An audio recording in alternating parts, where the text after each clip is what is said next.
Yes. Please, sir. Assalamu alaikum. We have gathered here today at a conference on the question of Palestine. It's a privilege for me as a Jewish person to be among all activists and diplomats who are here today at this conference standing together on the right side of history, and I want to share with you the Jewish viewpoint. I have a big question today. We have gathered many times in the United Nations on the question of Palestine. For almost 75 years we have gathered for the question of Palestine. Let's move to the next step. Let's gather for a conference to the answer of Palestine. But I think with my two questions there can be a solution to the question of Palestine. The first question is, we have lived in peace, in a beautiful peace for hundreds of years. We didn't need any human rights group to protect us. We lived in a beautiful peace, Jews and Muslims, and coexist together. What happened after the movement of Zionism starts? When we will understand that what the root cause of this problem is, then we will have an answer for the question of Palestine. The second question is, how long will the world be fooled by the Zionists when they claiming that they're speaking in the name of Jews or the Jewish religion? They came to the United Nations a lot of times and claiming in the name of Abraham, Isaac, and Jacob that the land is there and therefore they can do all the crimes they're doing on the Palestinian people. We need to understand there is masses of Jews around the world who are standing in opposition to the state of Israel and their actions. So let's be clear and make clear in the United Nations that this is not in the name of the Jewish people, not in the name of the Jewish religion. When we will answer this question, when the world will stop this, then we hopefully can have an answer to the question of Palestine. Thank you. Thank you.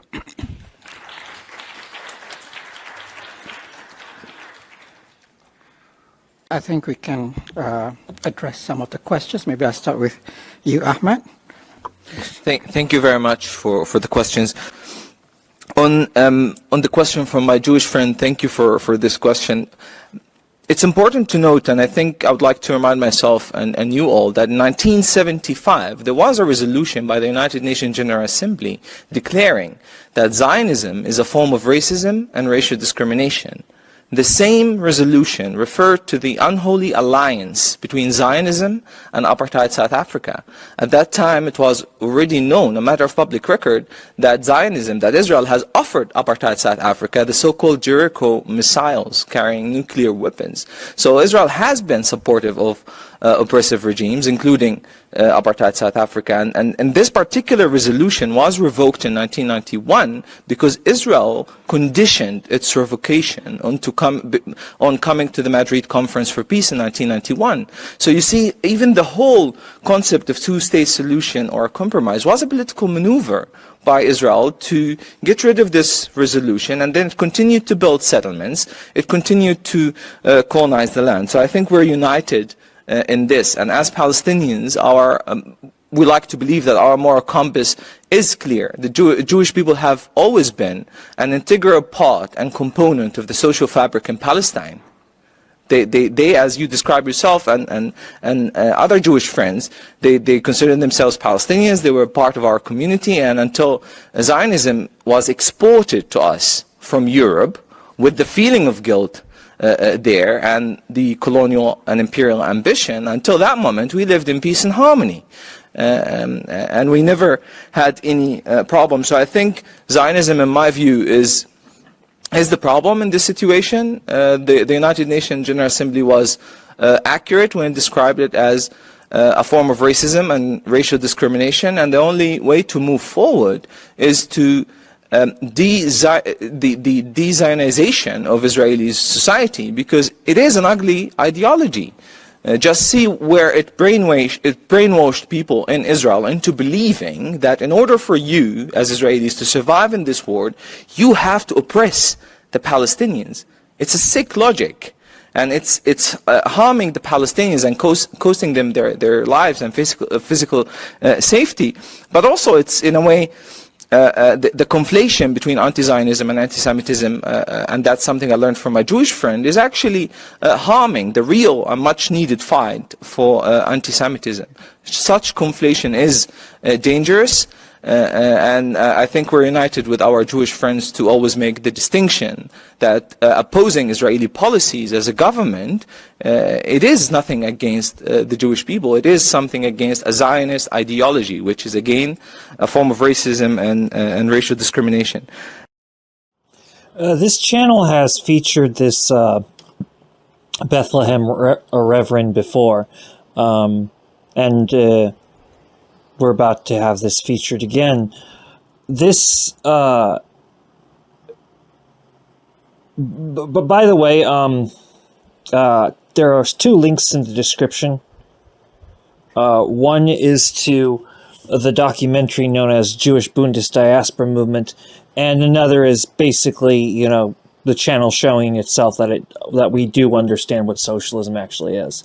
So those 2 links will be in the description below. The nuances on how we deal with, you know, Christians, you know, is mentioned in Jewish Bundist Diaspora Movement. There was a strong consensus about this. So, with that said, I would like to say that the Lutheran Bethlehem Reverend is one of the most sincere voices of Palestinian resistance. One thing that I really do think that this has been brought to me many times, and that's that how sectarian are we allowed to be towards Christians? And the answer is we're actually, in the Bund, we're actually allowed to be very sectarian towards Christians, but who says this? That's just what goes on. But at the same time, there's often a lot of uncomfortability with it because, number one, not all Christians are the same group. And number 2, the authentic Christians, that is Christians of the Orient, are the most persecuted religious minority in the world, completely surpassing the persecution that Muslims and Jewish people both have to go through. Western Christians are of a paradoxical exact opposite. Typically, they tend to be the status quo. One of the things we can note also is that the genocide against the Native Americans and First Nations people, genocide against the indigenous Machika people, genocide against Native South American people, genocide against the Maori and the Aborigines and Palestinians, has zero connection to the Christians of the Orient. The Christians of the Orient are not the ones who created Westernism. That was something that came originally from the Roman Catholic Church. And then you have to also pay attention to the fact that, collectively speaking, a great deal of Roman Catholics do not feel comfortable with the legacy of the Crusades or the Inquisition, and they cannot seem to find a reason in their doctrines for it, that's because the actual Roman Catholic doctrine does not support the Crusades or the Inquisition. What happened was something that has been covered before. I will cover it more in detail because opinions cannot prevail in this thing. What must prevail is the truth. And it is opinion, a very populist opinion, for instance, to say that, well, Christianity, as we know it, comes from the Council of Nicaea. Like in the same way where you have to be aware of Judeophobia and Islamophobia, you have to be aware of Christophobia as well. However, Christophobia is different. For instance, Islamophobia and Judeophobia are both anti-Semitism. Christophobia does not apply to all Christian groups. And sometimes Christophobia is anti-Semitism and sometimes it's not. If you have a particular beef with Syriac Orthodox Christianity, that's anti-Semitism technically. If you have a beef with the Greek Orthodox Church, that's not anti-Semitism, but that is Christophobia. Some people have said that what is going to save the Catholic Church is for the non-Roman Catholics to overtake the Roman Catholic Church, and I could see that happening. Roman Catholics are the original Catholic. The original Catholic is the Roman Catholic, but they're not the only kinds. There's Chaldeans, there's Byzantine Catholics, and by the way, Chaldeans and Byzantine Catholics are not both Byzantine. Another thing that I should point out is Byzantine Catholics are often called Greek Catholics. Whenever anybody says Byzantine Catholic instead of Greek Catholic, it's so that you're not confused, because Byzantine Catholic is technically its own nationality. Like Jewish nationality, it's diaspora nationality, and like Jewish nationality, it is based on culture and religion as opposed to culture and ethnicity. Anyway, I just want everybody to know that I will be covering both Christianity and Islam to a much greater detail soon, to a much greater degree and with precise accuracy.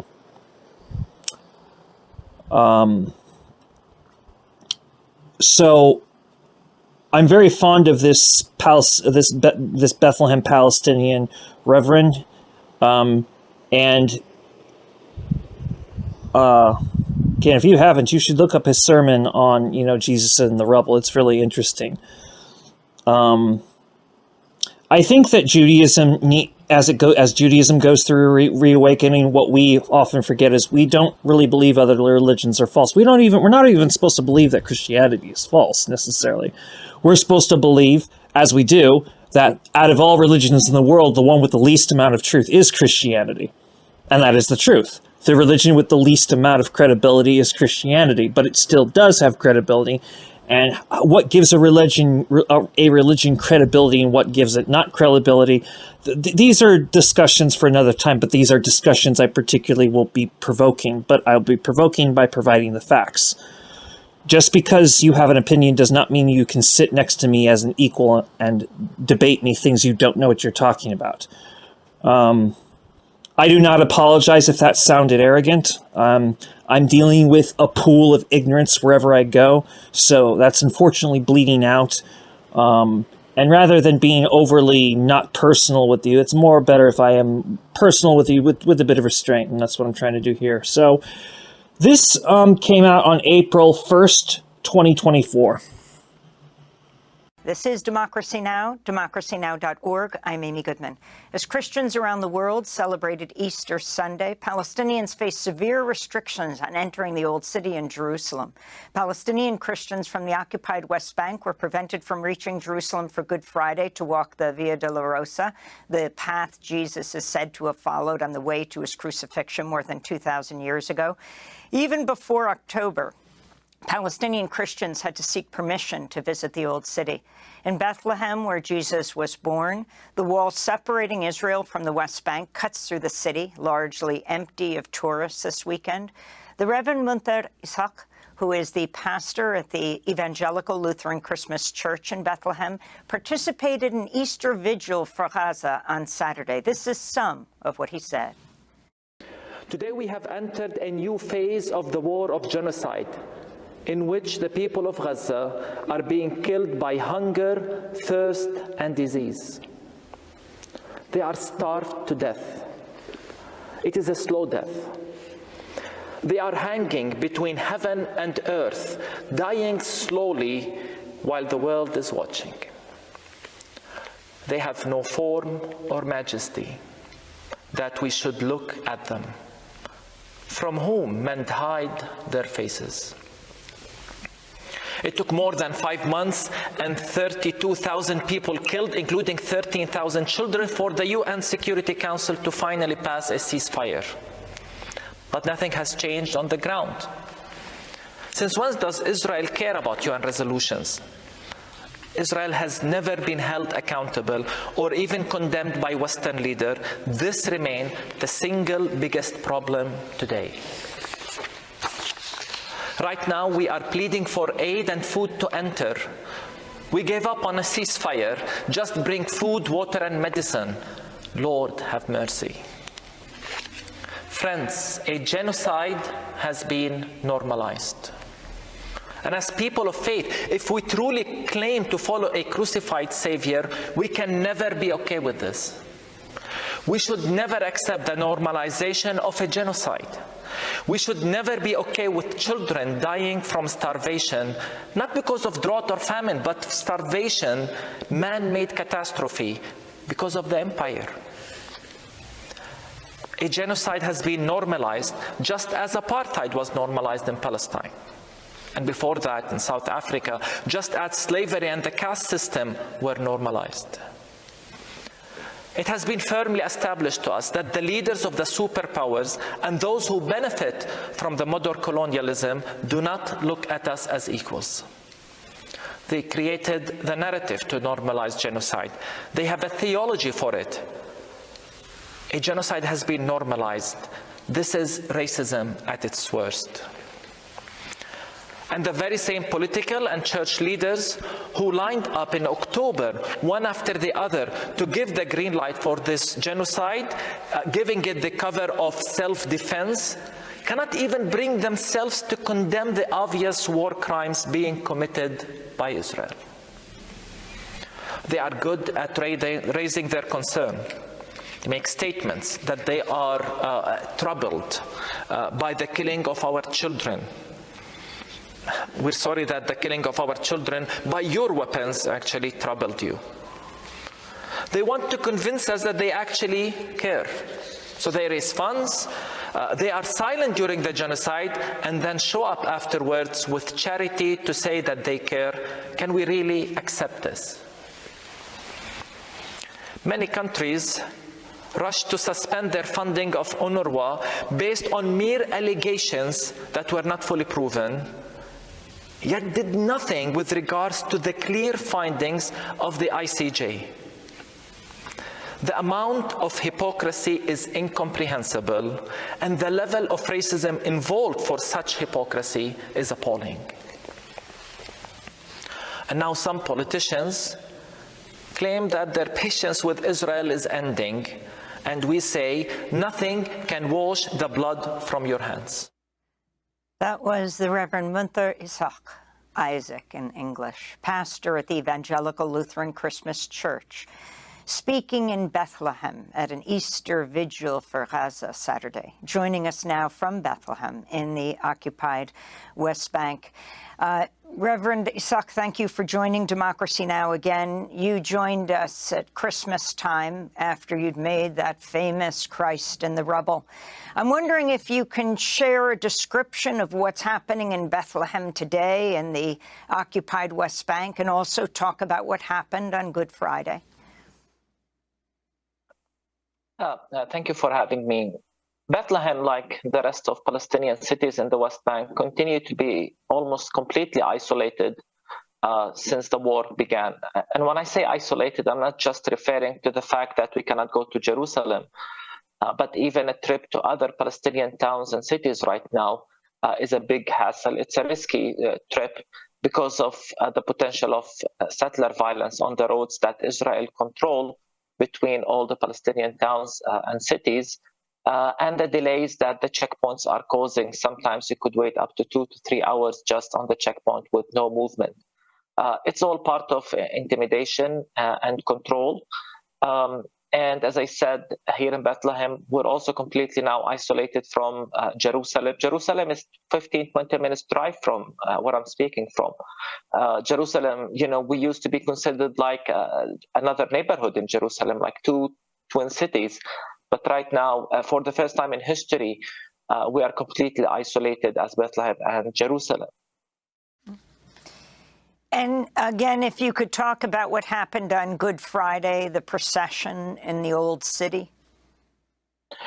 Well, it was not the normal procession. I mean, at least in previous years, some Palestinian Christians from the West Bank were given those permits by the Israeli military to cross to Jerusalem and attend whether the Via Dolorosa, Jerusalem, or visit Jerusalem, the Church of the Holy Sepulchre during the Holy Week.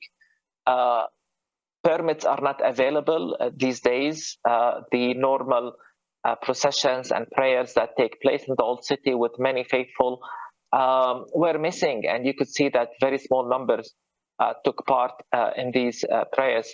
And let's be clear, the idea that we need a permit is ridiculous to begin with. That's the problem. The problem is not that Israel is not giving us permits. The problem is that we need permits to begin with as Palestinian Christians from Bethlehem or Ramallah, that we need those permits to go to Jerusalem. This is the real scandal here. Can you describe the wall through Bethlehem for people to understand who haven't been there? Yes, it's a really ugly concrete barrier that's taller even than the Berlin Wall, that cuts deep into some of our neighborhoods. It's very visible from very many places in Bethlehem. It gives the impression that we live in a big prison. And this is not just an impression, because all it takes for Israel right now is to close 2 checkpoints, and then we're completely isolated in Bethlehem.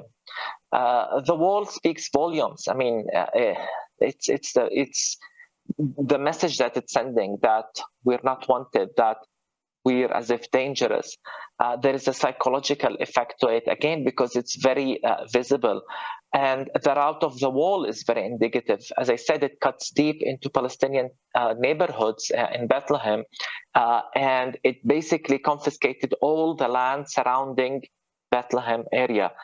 By that, I mean the agricultural land and land that would have been the space for natural expansion. That's why Bethlehem is very crowded right now. And when we say it confiscated Palestinian land, please understand, I'm not just making a political statement as if to say this is Palestinian land. This is land owned and farmed by Palestinian families, including Palestinian Christian families, for generations. But the wall has completely isolated us from from our lands. Reverend Munther Haysak, if you can talk about Gaza now, how many Christians, Palestinian Christians, are there? Why didn't most Christians leave Gaza City to go to Rafah? Yes, there is around anything between 800 to 900 Palestinian Christians left in the Gaza Strip. And as you said, most of them preferred to stay in Gaza, in the city, and they preferred to take refuge in one of the 2 churches, the Orthodox Church and the Catholic Church, with the Catholic Church now hosting the majority because it has a bigger compound with a school. The decision was made, from what they told us, by everyone involved. They met and they decided that they don't want to go to the unknown.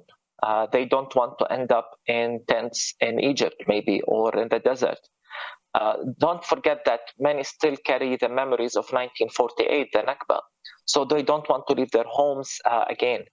And the message they told us is they'd rather die in the church rather than leave to the unknown and end up somewhere that they don't know. So they chose to be together. They chose to be in the 2 churches. And at times, it was very difficult. The Shifa Hospital is from walking distance from the 2 churches. So you could imagine the amount of trauma and fear they experienced.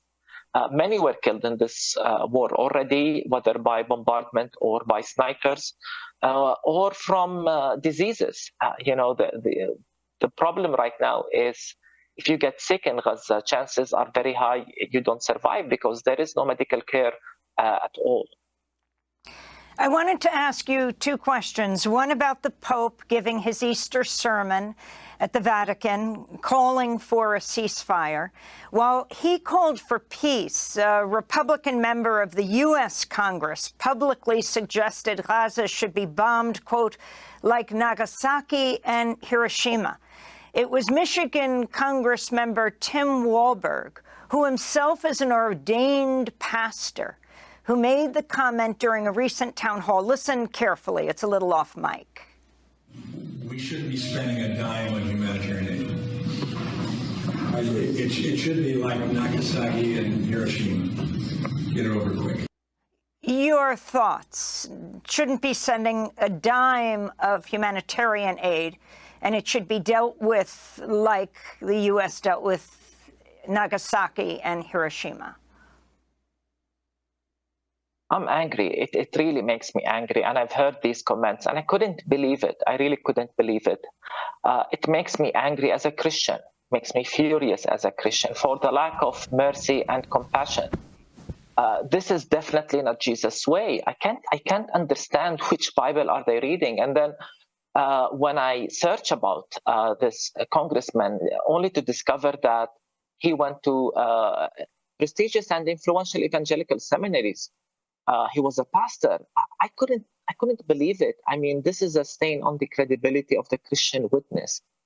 And the idea that he brings those two cities as a positive example, it's beyond my comprehension. He brings the example of two cities that were completely destroyed with hundreds of thousands killed as a positive example. I couldn't believe it.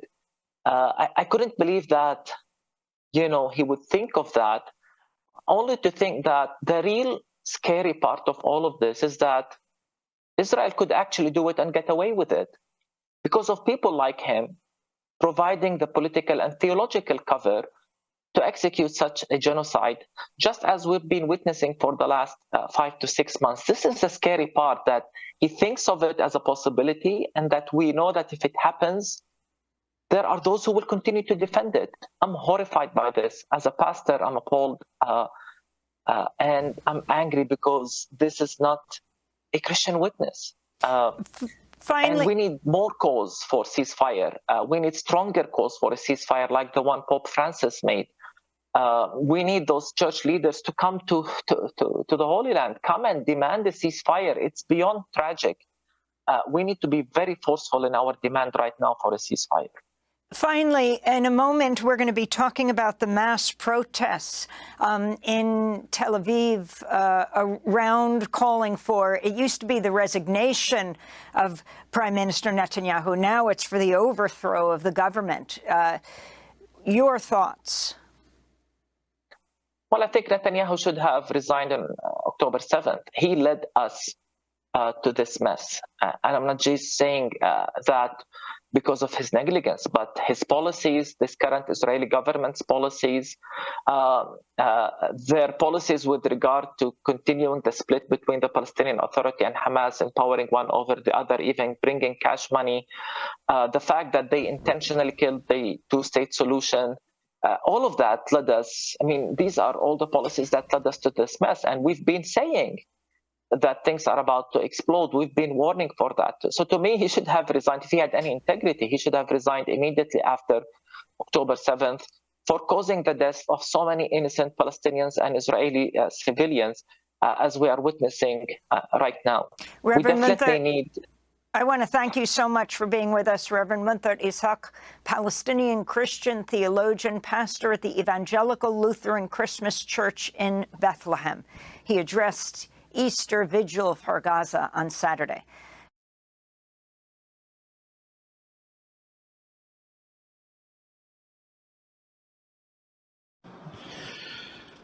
We are now going to bring this to a conversation between Dr. Weizfeld and Ahmed.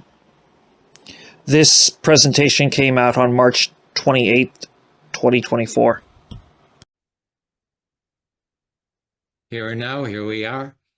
And the genocide is ongoing, continues every day, a massacre a day. What a history. Actually, multiple massacres a day. In different places, in different places. Yes. Even in Jenin, yesterday, they murdered over 80 people in a few massacres across Gaza Strip, in addition to the murder of about 5 people on the West Bank, in Jenin and Nablus and elsewhere. Yes, so it's a tragedy unfolding before the world, and it's been going for 6 months, despite the ICJ, advisory to the Zionists not to continue their massacre and starvation. And despite the United Nations Security Council resolution for ceasefire, at least for the month of Ramadan, the Zionists, they went on a rampage, murdering and starving more and more people, like telling the world that we are above the international law and we want to do what we ever want to do. Nobody could stop us. If you want to stop us, come and stop us. That's basically what the Zionists are telling the world community. And that's what they call self-determination. Okay. As if only a fraction of the Jewish people who call themselves Zionists have a right to self-determination, and nobody else has a right to self-determination. Well, and they can do whatever they want, I wouldn't call them fraction. There are a substantial number of Jews who are Zionists, but they don't represent all the Jews, definitely, and they don't represent Jewish tradition and Jewish religion itself. From my understanding, that Jews are prohibited, according to Jewish teaching, that's what, correct me if I'm wrong, that we're not supposed to have a state until the return of the Messiah. That's even with the return of the Messiah, no state. A state is a modern invention of Protestantism. It has nothing to do with, Judaism or Islam. Islam has a concept of a caliphate, and it's a state model. It's a state model. A state model, but that seems to be like a copy of the Western model. No, it existed before, right? The caliphate, it's way precede the Western models. At the time when there were caliphates, there were no Europe. They were just living in in what we call now caves and tents, etc. So Europe was way behind.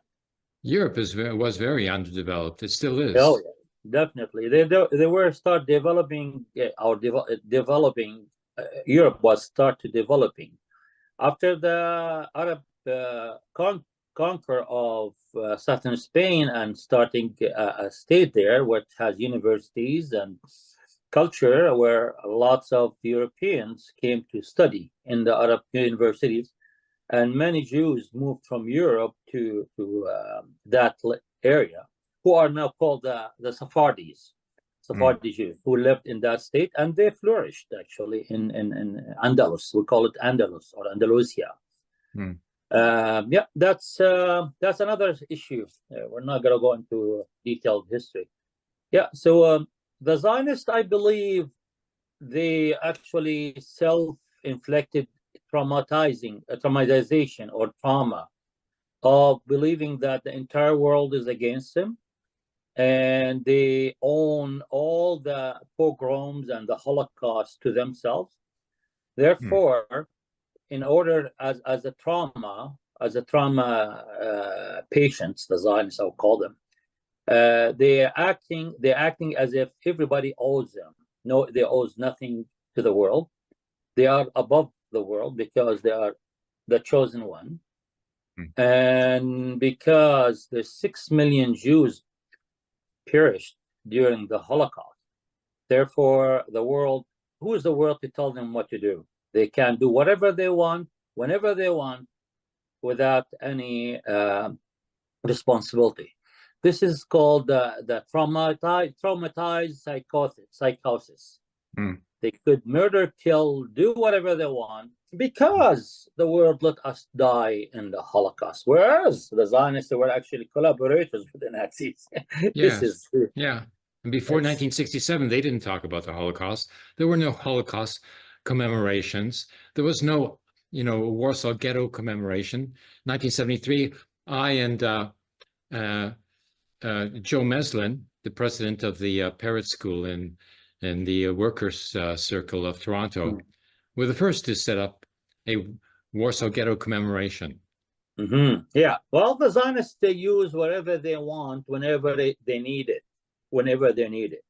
So at that time, they didn't need to use the Holocaust. They didn't need to weaponize the Holocaust until the world started opening its eyes to the crimes of Zionism in Palestine. Then it was so convenient to weaponize the Holocaust and anti-Semitism, which is now widely used by the Zionists to silence all its critics. Mm-hmm. I'm not saying there's no anti-Semites, but the vast majority of those people being labeled as anti-Semites who are actually they are anti-Zionist, and it's a pretty revealing how the Zionists they could weaponize whenever they want, whatever they want, in order to maintain their Nazi-like state in Palestine. Yes, that's what happened to me when I was charged by a complaint filed with the Hate Crimes Division of the Montreal SPVM. You know, police. I mean, even the policewoman, you know, herself said she didn't consider my act to be anti-Semitic, but she was still speaking in the name of the Hate Crimes Division of the Montreal Police, and that's what's going to be presented to the court, you know. Yeah. So, and I'm a second-generation Holocaust survivor, so yep. You know, the Zionists are manipulating. They manipulate every little inch that they can get, you know, and they claim to represent the Jewish people, but Dr. Abraham, there's a name for you by the Zionists. You are a self-hating Jew. Yeah, you know, because they cannot call you anti-Semite. So for me, they could call me anti-Semite, although I'm a Semite, but doesn't matter. It doesn't apply to me. They will call me anti-Semitic. You, because you're Jewish, they cannot go that way. They will tell you you're a self-hating Jew. I don't they hate being have Jewish. A name for everything. I don't hate being Jewish, you know. Yeah, well. I hate Zionism, that's all. Yeah, that's very simple, you know, like they don't understand, you know. They have to sort of claim to be representative of the Jewish people when they are not. They don't have any mandate from the Jewish people to speak in our name. No, you know, Netanyahu does that continuously. He goes to Congress and he speaks in the name of the Jewish people, even Jewish Americans who do not have a vote in the Zionist elections there, you know, like they have nothing to do with the government, you know, that Netanyahu speaks for. It's just a Zionist clique. It's kind of a mafia operation that they have going there. It is. Yeah. It's the same thing. It's the same thing. This is the work order in the West. They recognize only those states or entities that work for them. Okay, work for the Western imperialism. For example, we have on the occupied Palestinian West Bank, where there's somebody called Palestinian Entity or Palestinian Authority by Mahmoud Abbas. He is the representative of the Palestinian people, although there was the latest polls shows that if there were election held today, he will garner less than 12% of the Palestinian vote. Yeah, he is the Palestinian president, and everybody go to pilgrimage to him and talk to the Palestinian representative. So it goes the same thing with the Nazi Zionist leadership, who are the Jewish leadership in the eyes of the West. They will not look at Jewish voices, Jewish anti-Zionist Jews, the Bunds, everybody. They're no good. Only Zionists represent the Jews. Mahmoud Abbas, he even appointed a prime minister recently. I mean, like, forget about an election. He just appointed somebody. Who is this person? What's going on? This guy's Muhammad Mustafa. He came from the World Bank. He worked in the World Bank for 16 years. Wonderful. He was the head of the Palestinian Investment Corp, which is a quasi-governmental organization that's supposed to invest money on behalf of the Palestinian people. He makes over $500,000 a year of salary. He is a member of the PLO, and he is very well corrupted leader or person. So Abu Mazen or Mahmoud Abbas, he appointed him to be the new prime minister of I would call it Abbasistan, which is a group of people who work as a VG government to the Zionist on the West Bank of Gaza. They have no place there to put their feet there. Yeah, you said So, Vichy government, Vichy, yeah, Vichy government. exactly. He's a Palestinian. He's a Palestinian equivalent of Vichy government. That's exactly what they're doing. Okay, exactly what they're doing. It's like they go after the resistance, they kill them, they arrest them, they pass intelligence to the Zionists to go and murder Palestinians, etc.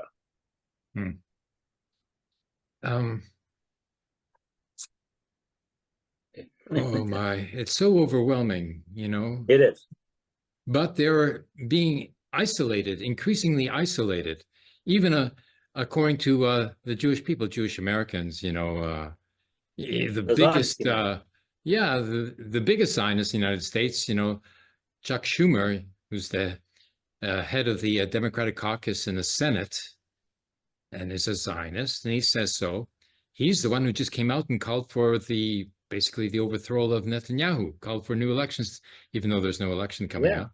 They're embarrassed. They're embarrassed because the action by the Zionist State, it really made the empire, including the Zionists in that empire, feel cornered after 6 months of massacres and genocide. They thought the Zionist army will finish the job in a month or less than a month. But it's dragging for 6 months, and the Zionists are bogged down in Gaza, where everybody in the world say enough is enough. So they feel cornered. They're not being. He's not by any imagination a pro-Palestinian. Chuck Schmuck, I called him, Chuck Schumer. He's an ardent Zionist. He supported the massacres for the first 4, 6, 5 months in Gaza.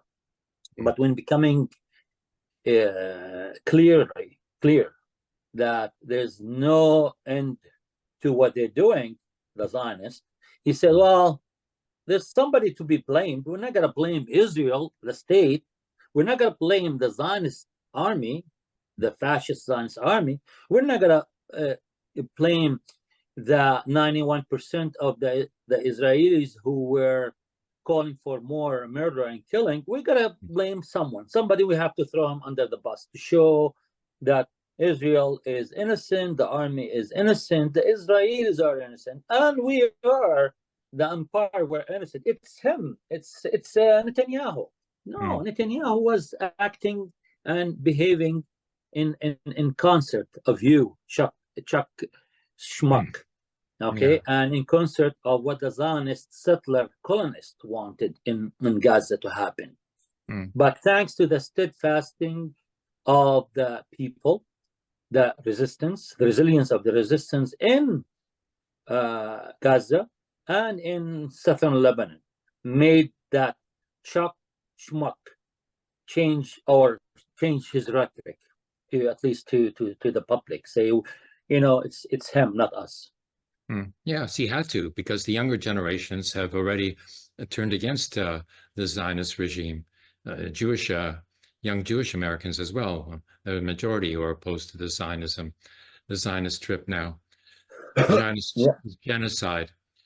You know, it's Netanyahu first announced that this was going to be months and months, if not a year or 2 years of fighting, and nobody sort of paid attention to him. And that's what's happening. Yeah. Well, I mean, this is what's going to happen. Is going to happen, and the resistance will not give up, because the resistance is the people's resistance. It's not just a group of youth who are fighting. It's interconnected the resistance with the people. So the people who are actually resisting in Gaza, whether resisting by steadfasting, resisting by fighting the Zionists, resisting by fighting the hunger, fighting the displacement. So it's the entire people are resisting the Zionist murder machine. And the people will always win. The people, when they have will, they will be victorious. And the Zionists will be defeated. Whether today, tomorrow, a month, 2 months down the road, they're defeated. Actually, there's lots of reports coming from the Zionist state saying that we're lost, we are losing the war in Gaza, we're bogged down, we are in the swamps of Gaza, we are making no headways. Even the areas we declared, it's been cleared in the north. You know, the resistance is back in the north. Just a few days ago, they attacked the settlements of Ashkelon and other areas, and of course, the Gaza envelope settlements being bombarded every day, and the Zionists are losing big time. Of course, the Zionists are hiding their casualties as usual. Every now and then they say, "Oh, we lost a soldier, or we lost a corporal, or 20 injured," but the actual picture is totally different than what they portray to be. They are losing big time, either in the south or in Gaza or in northern Palestine. Actually, in northern Palestine for the past 2 months, which there's daily fighting, daily attacking by Hezbollah, the Zionist military installations, and troops areas. They didn't even mention one killed, not even one injured. For 2 months. Although Hezbollah very proud to announce the names of its martyrs, on the other hand, the Zionists will not say that we lost one single soldier in 2 months. Yeah, I mean, nothing counts for the Zionist regime, only power. You know, they don't care about their own soldiers, their own citizens. They will bomb, you know, all the hostages, you know, they don't care. They already killed, you know, 31 of the prisoners of war there, you know, and they just announce it, and you know, as if it's normal course of events. They claim, I've been reading, you know, the Zionist regime claims that they have killed 6,000 resistance fighters, and they say this is a great achievement. It's probably inflated, you know, but they say it's a great achievement because they claim that the Hamas fighters only numbered some 27,000 or 30,000. Lately, they've revised their figure. All of a sudden, they realize that there's much more, you know, Hamas fighters than they had realized. Now they're saying that it's 40,000, not 30,000. A big difference, huh? Yeah, but there's one thing. About a month ago, or more or less, they were claiming they killed 20,000 of Al-Qassam. Okay, and there's only 4,000 or 5,000 left in Rafah. That's why they have to go into Rafah. Now you tell me it's 6,000. Okay, so yes, of course, there's lots. We lost lots of martyrs. Okay, it's a resistance. Their backs, their overhead is open to the Zionist attacks. They're indiscriminate. So yeah, of course, we don't think that even if we lose 10,000, it doesn't mean anything. It means that we are resisting. Okay, by the numbers, it works to their own audience. Doesn't work for our own audience. Okay, we are fighting a symmetric war, a war with people who are just having Kalashnikovs, RPGs, and you know, and maybe sniping machine. That's what they have. You know, basically that's what they have. Versus a NATO army. We are fighting the NATO. You're talking about 300 daily. There's over 300 U.S.-made jets bombarding Gaza. You have about 15 different types of drones, whether it's armed or unarmed. It's covering the skies of the Gaza Strip. Over 3,000 of them, if 24 hours, 7 days a week. Then you have the heavy bombardment from sea and from land. Then you have the tanks. You have everything. You have all the technology in their disposal. Yet they cannot hold one piece of territory in the Gaza Strip. They've been kicked. Actually, they've been kicked out of many areas. They withdrew because they had heavy losses. So 5,000, 10,000, even 20,000, which is, I think it's a big number. It doesn't mean anything. Okay, Vietnamese lost millions of people where they're fighting the Americans, actually. The Zionists. Yeah, 1.3 million or maybe 3 million from different estimations. Yes. So, I mean, when you're fighting a symmetrical war, a liberation war, it's conceivable to expect losing a lot of martyrs. This is how the equation works. That's what happened, in the resistance against the Nazis. My mother's brother, he was lost. He was a partisan. First set up an underground railway to say, rescue the women from the Warsaw Ghetto. Yes. Then he was a partisan, when the Nazis invaded Russia. Then he was conscripted into the Red Army, and then he was lost. Like the Red Army, wow, lost. Altogether with the civilians, there was 27 million that were lost by Russia. But they triumphed at the end. There's one info I would like to throw in to the situation, because not too many people knows about it. In 1949, there was a ceasefire agreement between the Arab countries and the Zionist State, 1949, in Rhodes Island. Okay, and at that time, Gaza Strip used to be 556 square kilometers. Okay, so the Egyptian head at that time was the Royal Farouk or King Farouk regime holding the strip.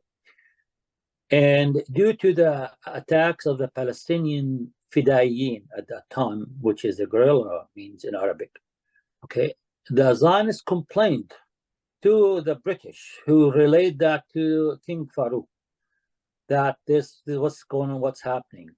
So the Zionists needed a buffer zone. So they said it was an agreement in 1950, I think, or 51. I'm not very sure, either 50 or 51. There was an agreement signed between the military ruler of Gaza, is an Egyptian officer by the name of Mahmoud Riyad, signed an agreement with the Zionist army. It's called coexistence agreement. In it, he will withdraw his troops inward, and he gave up 191 square kilometers to the Zionists, ceding them.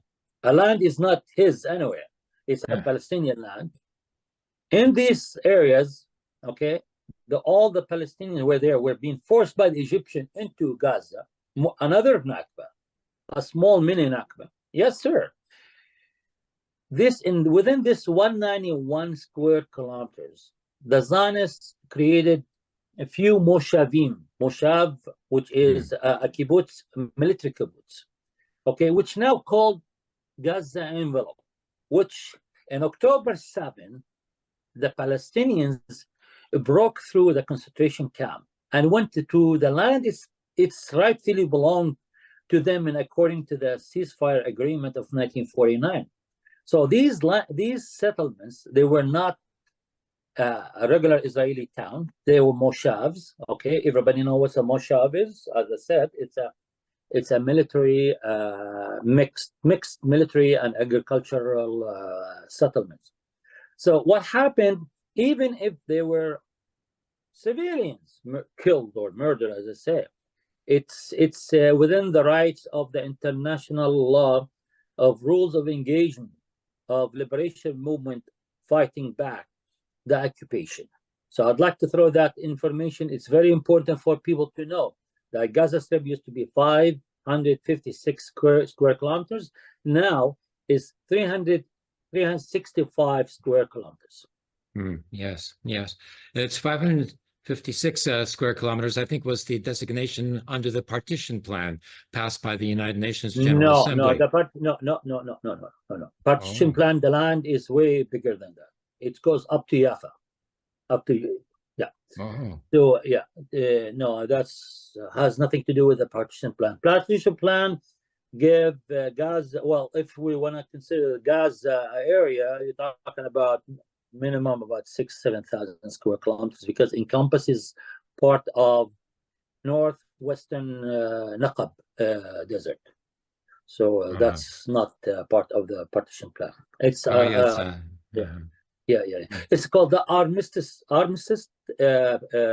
agreement in Rhodes Island, 1949. Yeah, where when King Abdullah the First at that time, in that agreement, he ceded the another 1,500 square kilometers to the Zionists from the West Bank, which is called the Triangle area, which is now it's called part of it called the city of al-Fahm. It's within now the perimeters of Israel itself. So there's lots of issues that many people don't know. So 1,500 square kilometers gone to the Zionists without any fighting, without anything, just given as a gift. Okay, because the Zionists asked him to give it to them, so he gave it to them. And the same thing goes with the Egyptian, giving them 190 square kilometers for just to coexist and make the Zionists feel comfortable at night. This armistice agreement of 49, it's what's called the Green Line as far as the West Bank is concerned, is it not? Yes, exactly. But that's not even the boundary set by the partition plan. It's just an armistice agreement. It's not a frontier. No. It doesn't belong, to the Zionist state. Yet they claim it, as being, the pre-67 Zionist state. Yes. And even though it's, not certified, by the UN General Assembly, has no legitimacy whatsoever.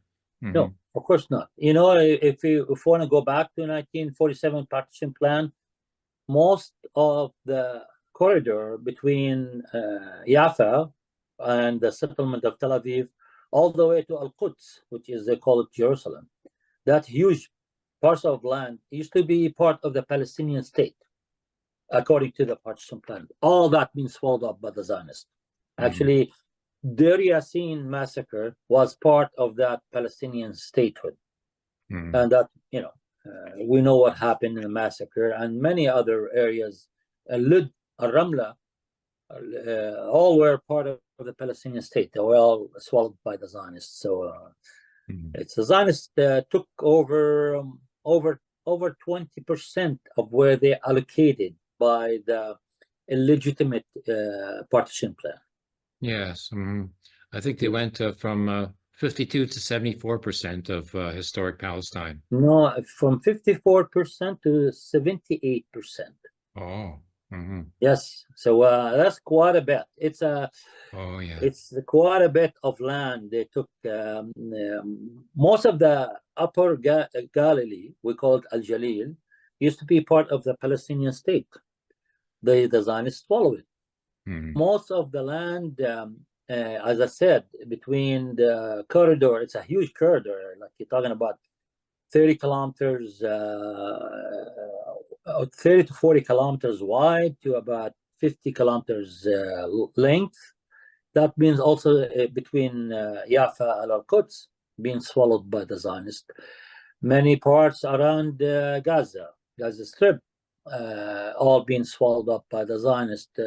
So many areas the Zionists swallowed up to secure their state, and it turns out that their state is not secured. It's only 1,200. Took 1,200 fighters to break down its security and insult their bride of the most advanced and strong army of the world. Yeah. I mean, they do have the equipment. They do have the soldiers. They do have conscription, but they don't have the mentality.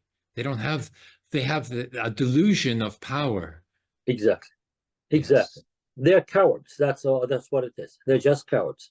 They just murder and kill from above, as I said, from the sea, from land, by far, by 14 different drones, some of them armed with submachine guns and hellfire, and even with all this technology and cyber technology and high tech, etc., you name it, they cannot they cannot control a 365 square kilometers for 6 months. The only victory they had done so far is murdering and injuring and maiming over 100,000 Palestinian people, destroying about 80% of Gaza and rendering about 20% of soil as not good for agriculture or usage. Yes, they've polluted the soil with sea salt, with seawater. And with depleted uranium. They use depleted uranium heavily. They use, of course. And with white phosphorus. White phosphorus is a chemical, goes into the soil and contaminated. Plus the depleted uranium and the sea salt water. I mean, sea salt water could be after a while, it will be washed by rain, etc. But the chemicals that resist to go away, and that's 20% of a small area is a lot. Yes, sir. Wow. We're talking about this Zionist monster is, I believe, is as bad and if not worse than the Nazis, if we want to look at it, in comparison. If they could get away with everything the Nazis had done, they would do it, but they're only limited by international pressures. Yep. I mean, the people were in concentration camps for 5 years in Europe. The people of Gaza, they've been actually since the beginning of the first Intifada, not from 2007, no, from 2000 onward. For 24 years, people in Gaza being under siege.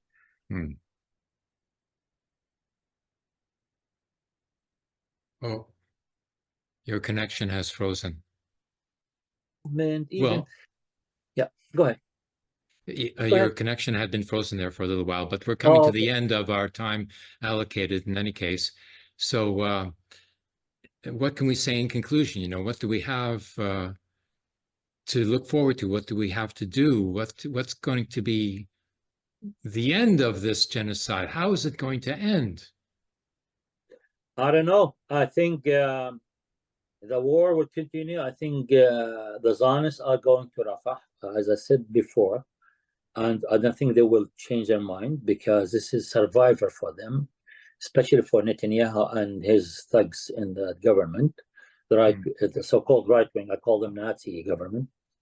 And I think the war in the north will expand as if they go to Rafah. I don't know what's the end, but I think I could see that the people will never be defeated. The International Court of Justice is going to come down with a decision on the occupation. The occupation of in the beginning of April. They've announced already that they're going to be coming down with a decision.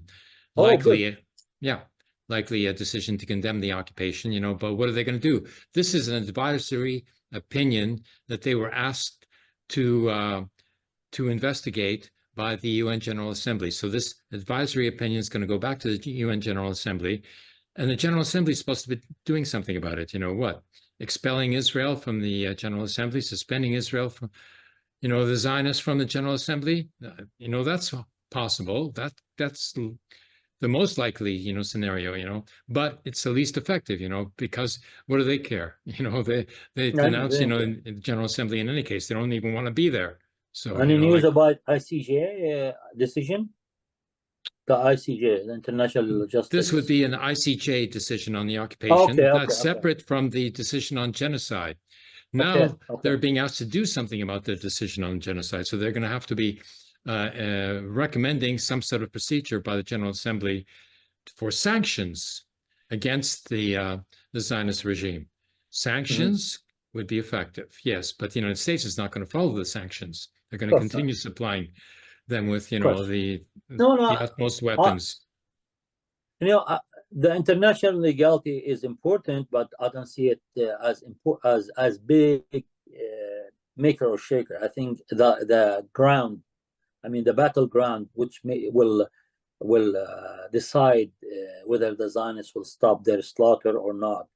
And I believe that Hezbollah has a lot to play in the north to rein in the Zionists and make them stop by make them pay for big casualties in the north in Palestine. This is what I see it. There's no other way. So the battle is going to expand, and the Zionists should be defeated. Other than that, there's nothing we can stop the Zionists. Well, the Zionist port of Eilat has been shut down now by the Yemen blockade on the transiting boats going through the Red Sea. Yes, so yeah, but that's another front. That's helpful. That helps, but I'm not saying it's not helping. Definitive, yeah. It's not going to decide the matter, yeah. What you need is just make the Zionists pay dearly, make them feel that if they continue, they'll lose more. That's the only way. So there's no and other the other way. front that I've opened up and others is inside the Jewish community. We're confronting the Zionists from within the Jewish people and destroying their base of support.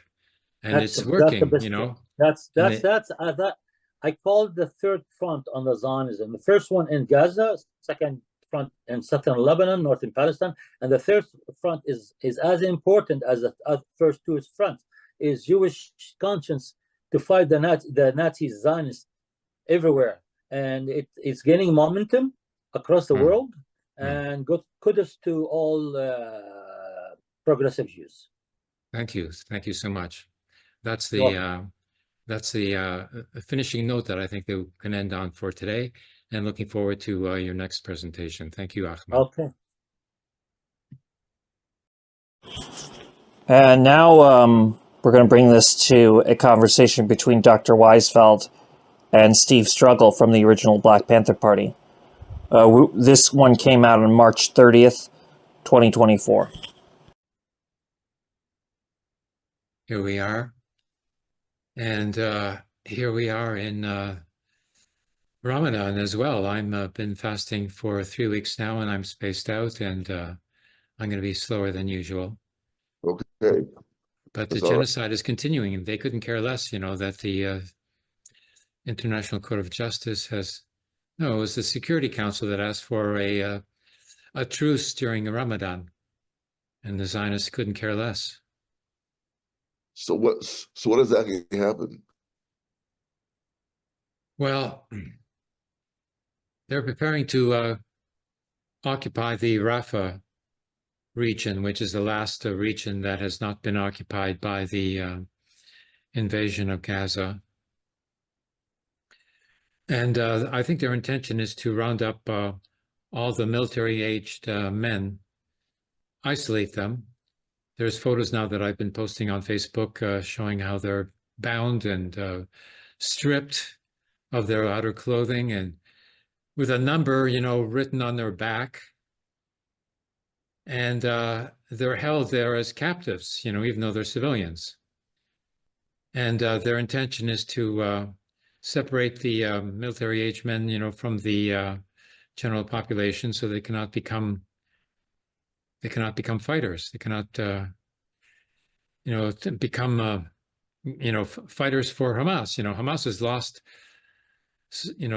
according to the Zionist regime, 6,000 fighters, and their initial estimate of Hamas having a military force of 30,000 has now been revised to be 40,000, and they haven't even counted the Palestinians who are now joining Hamas in order to fight against the occupation. So their intention is to try to get rid of this fighting force and to reduce the population to captives, basically. And they want to, expel the Hamas. They want the Hamas, fighters to surrender and then be expelled into some sort of prison camp in Egypt that's being set up, by the Egyptian regime. That's what it seems as this is what it's coming down to. You're saying the Egyptians are collaborating with the Israelis to set up a prison? Yeah, they're setting up an area in Egypt across the border from Rafah, right? In Egyptian Rafah. They brought in these concrete slabs, like like what the Zionists use, to set up the apartheid wall. They're setting up, a confined area surrounded by these cement structures, walls, right. to contain the Hamas fighters who are supposed to surrender, and be transferred into Egypt for that purpose.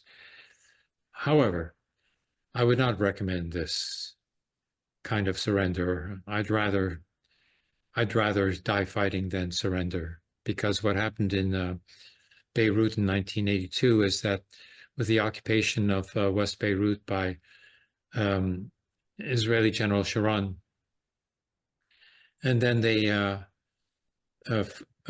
forced the surrender of the 5,000 PLO fighters, who were then transferred into Tunisia. So they saved themselves, but what happened is that in spite of the fact that the United States had guaranteed the security of the Palestinian refugees who were unarmed, in particular in Sabra Shatila refugee camps in Beirut, the United States did nothing. Israel surrounded the place and sent in their trained phalangist fighters, fascist fighters, Christian fascist crusader fighters that were trained by the Mossad. They were sent into the refugee camps to massacre all of the population, all the population, everyone. And that was 3,000 who were killed inside the refugee camps of Sabra Shatila. And then the men who were separated and sent to a soccer stadium somewhere, they were all killed as well. And so it's, from 3,000 to 5,000 Palestinian refugees were killed in that way, because the PLO fighters, were sent away to Tunisia, and together with the leadership, together with Arafat. And so, this cannot be repeated again. And Hamas knows this. They will not surrender, because it only means death for the civilians. So interesting. Well, yeah. But the Palestinians are willing to fight to death because they know they have no other choice. And the Palestinian civilians, they're not willing to leave Gaza, even to save their lives. They're not willing to leave, except for the most desperate, I suppose, because they don't want to end up, like the 5 million Palestinian refugees are still surviving in refugee camps, spread out over the region, or now being cut off, from United Nations Refugee Relief Organization. The United States has now decided in the latest piece of legislation to permanently cut off funding for UNRWA. So they're permanently cutting off funding for Palestinian refugees. And what are the Palestinian refugees supposed to do? Well, that's not mentioned in the legislation. Never mentioned. Yeah. This concerns me, because with the shift of the world's attention back to the Russia because of the terrorist bombing there 2 weekends ago, now the struggle in Western Asia is not getting the media focus that it was getting. Yeah. And therefore, many people don't know what you just shared, this plan to basically force Palestinians into an Egyptian enclave to possibly later be killed, which is that isn't a good option. But I'm reading other things though about the Palestinians actually winning, and that Israel has not invaded Rafah for some political reasons. Some Western countries, United States is under great pressure from this country. There's a lot of pressure being put on the Biden administration to cut this nonsense and to stop Israel from carrying out any more attacks on the Palestinians. There haven't been major demonstrations here in a while. However, I want to say the majority of Americans do not like what they're seeing. The ones who like it are a minority. And yes, you're right. Yeah, the latest poll indicated 55% were opposed to this war. Yeah. So I was mentioning to a person this week, a matter of fact, Thursday evening, a conversation, I kept saying the issue of Palestine must come up in every debate, every speech, every time the presidential campaign shows up. The issue of Palestine must be front and center, the most important issue. And here's why. Eventually, gas prices will go down. They will. Eventually, some domestic problems will be resolved with either Biden or Trump. But the Palestinian question, the entire world knows that question, the resolution of that question lies in the United States. It doesn't rely with Israel. It relies with the United States. So the United States people involved in these elections have to make this a central campaign. And whatever candidate is running, whenever they have a debate, whenever people have a chance to weigh in, the first thing, Palestinian right to self-determination. What are we doing about it? I'm not talking about October 7. It's much more than that. I think that is imperative to keep that issue on the front burner, because if it's put on the back burner, it's over. I think if it's on the front burner, we will do a great support for our brothers and sisters in Palestine. We have to do that. We really don't have any choice. Yeah, it's like every revolutionary movement depends upon the success of the Palestinians in warding off this fascist invasion. Everything depends on this.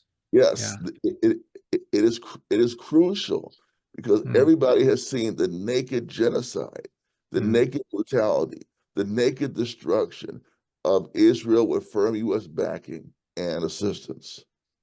So for that to be forgotten or put in the back burner or to be dismissed will be a great defeat for social justice worldwide. Oh, yes.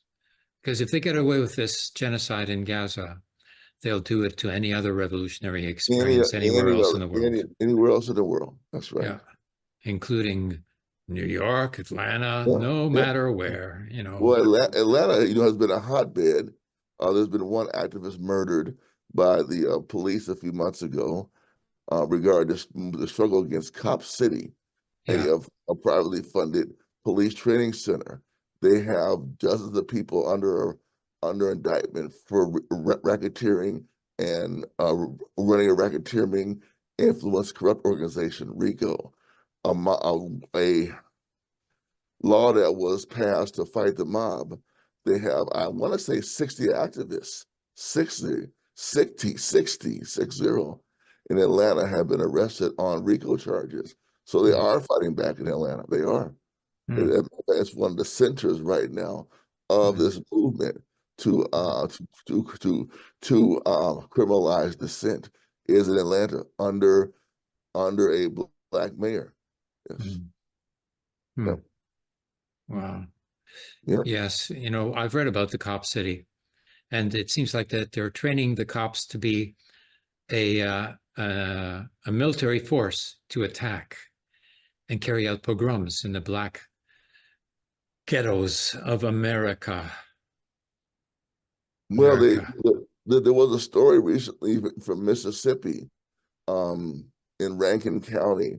I think last year, two Black men were sexually assaulted, physically assaulted, and bound and gagged by a group of white policemen in Rankin County, Mississippi.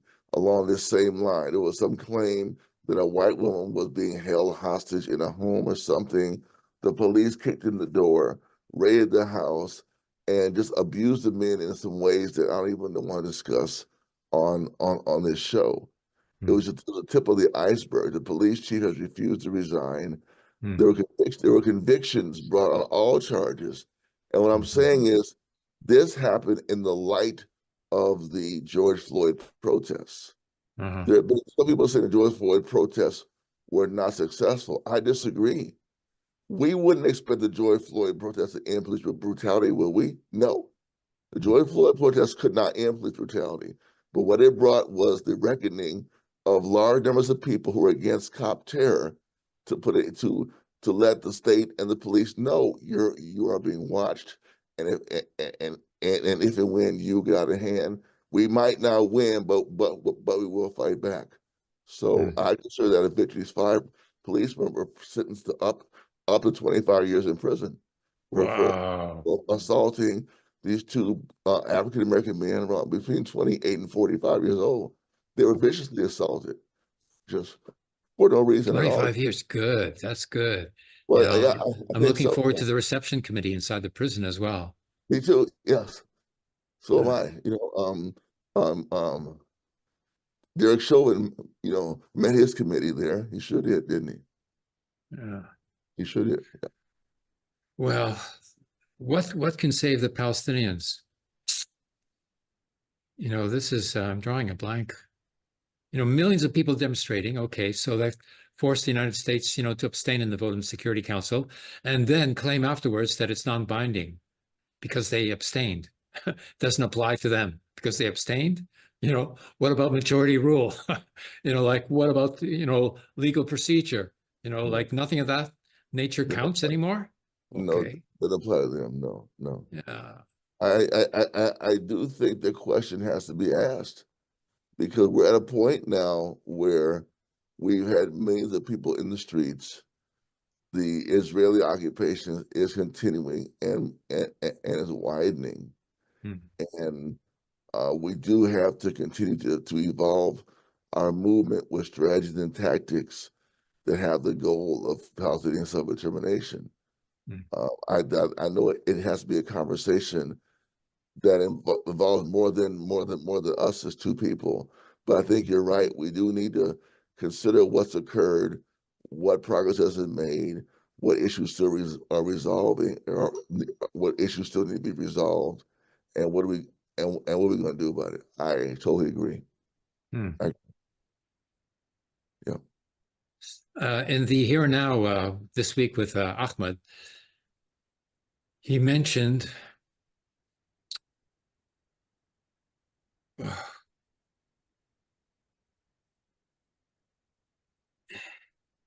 he was speaking in a very pessimistic way, but in a very steadfast way as well. And the Palestinians are not going to give up. Now, what he mentioned that was very interesting and new was that he considered this to be a 3-front war. Okay. First of all, Hamas fighters are fighting back, and they're relatively successful. You know, like they've taken out, you know, even, you know, the Zionist regime admits that they've lost 253 soldiers. That's, you know, that's pretty incredible. Killed soldiers. And then there's all the injured soldiers as well. Okay, so which is probably 3 times as much. But in any case, 253 is what they admit. But they don't include October the 7th. On October the 7th, there was another 253 that were killed, you know, who were there, you know, in the military camps around Gaza, surrounding Gaza, and they were taken out in the first hour of the offensive by the 1,200 Hamas fighters. You know, like those are the ones, you know, who are sniping, you know, the civilians who were demonstrating, you know, in the Great March of Return 2 years ago. Right. Those were the murderous, you know, Israelis, you know, who were, you know, set, you know, to encircle the Gazans and to take them down, you know, if they came anywhere, you know, close to the fence. So, you know, like, and they killed 350, you know, civilians at that time. So, you know. Anywhere close to the fence, just close. Yeah. Just close. Yeah. I mean, unarmed, you know, civilians, you know, just wanting to go back, you know, to where their grandparents had lived before, you know, that's all, you know. They would have even, you know, shared the kibbutzim, you know, with the Israelis, you know, if they were given the opportunity, probably, you know, anything's better than Gaza. But no, they were just taken down, including that nurse. Wow. So, okay, that's the first front. Okay. And it is holding steady. Okay. Right. Now, the second front is Lebanon. Right. And there, you know, Hezbollah is taking on the whole Zionist military, and they're afraid to invade Lebanon like they did before, you know, because they would be, you know, like decimated there. by Hezbollah. And so that's the second front, and it's having a relative success, in taking out the military outposts on the border with Lebanon, and taking out the settlements there, the colonies, that have been placed on the border area as well, in order to claim that territory, for the Zionist state. Okay. And 125,000 settlers, Israeli settlers who were living there before, have not gone back because they can't.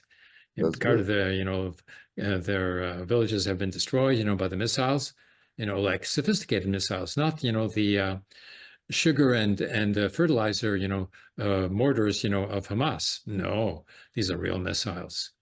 And they have missiles, that are even bigger, that can go anywhere, Tel Aviv, anywhere, like in the whole of the Palestine. So that's the second front. Okay. And what Ahmad said, that really, surprised and encouraged me, he considered the third front to be the internal front of the Jewish opposition against the Zionist leadership inside the Jewish community and from within the Jewish community. And then he was talking about, the Jewish Bund vigil as well, that I conduct on Sundays tomorrow at the Jewish community campus here in Montreal. And there should be such vigils everywhere, wherever there's a, the Jewish center, there should be a picket line there, informational picket line, to educate the Jewish people going in there, to tell them that they shouldn't be afraid to oppose fascism. And this is what they're faced with.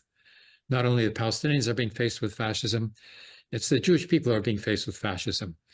The Zionist government, of Netanyahu, they claim to be democratic dictatorship, okay? So they get the democracy. Where do they get the democratic part from? Even though it's, like blatant contradiction, but where do they get the democratic part from? Because they're elected by the citizens, of the Zionist state, who are citizens there, with 20%, who are Palestinians as well, who are citizens, but they get their mandate, from the 80%, who are Jewish there.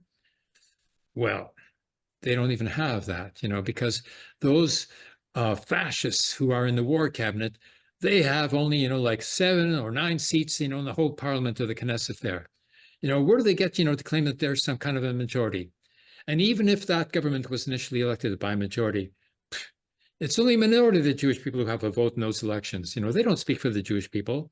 Majority of the Jewish people do not have a vote in the Israel elections. We have nothing to do with that government. And there's 7.4 million Jewish Americans, and there's only 7.2 Jewish Israelis. And of those, a lot have left.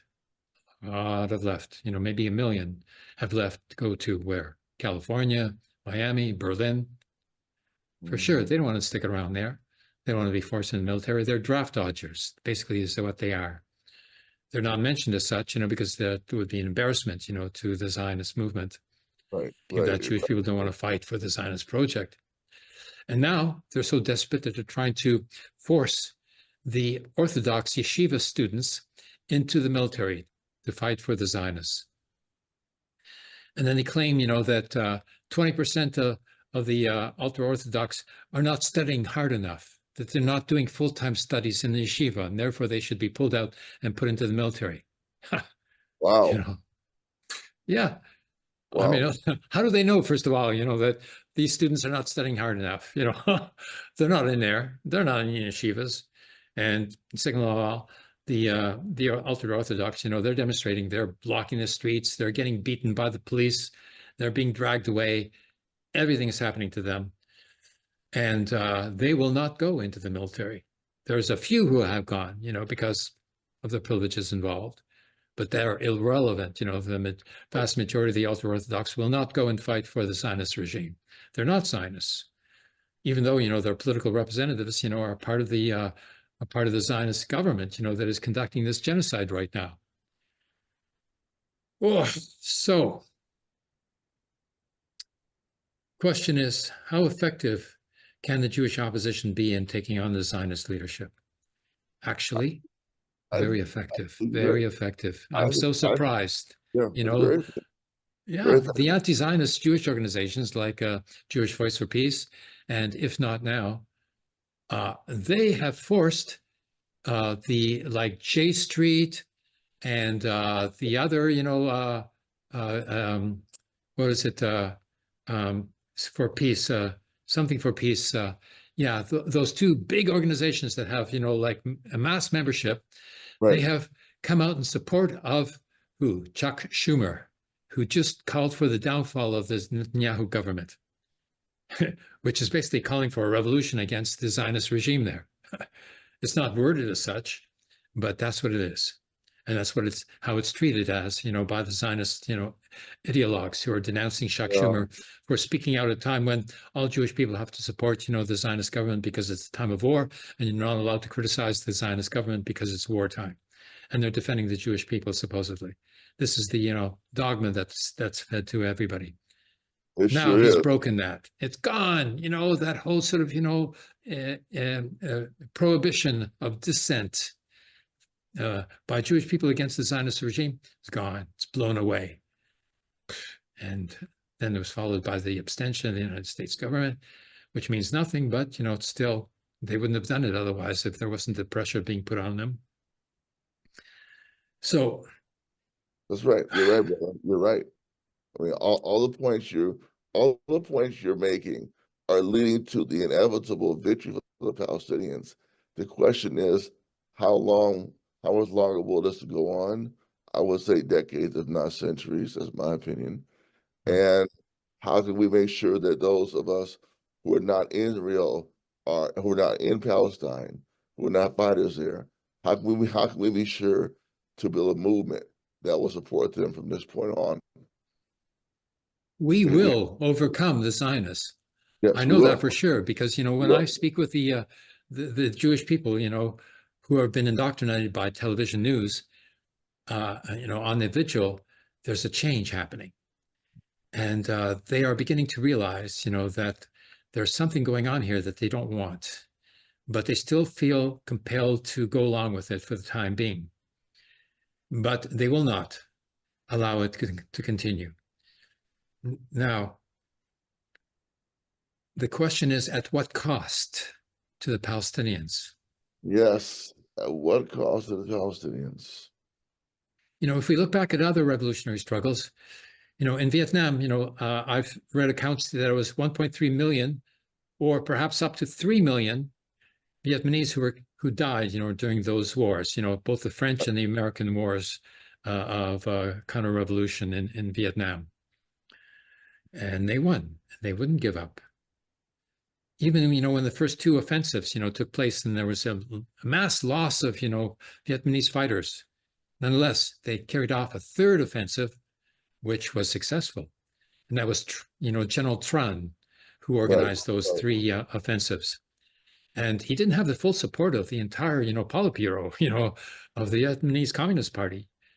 It was, a very iffy thing there, because they were beginning to back down. But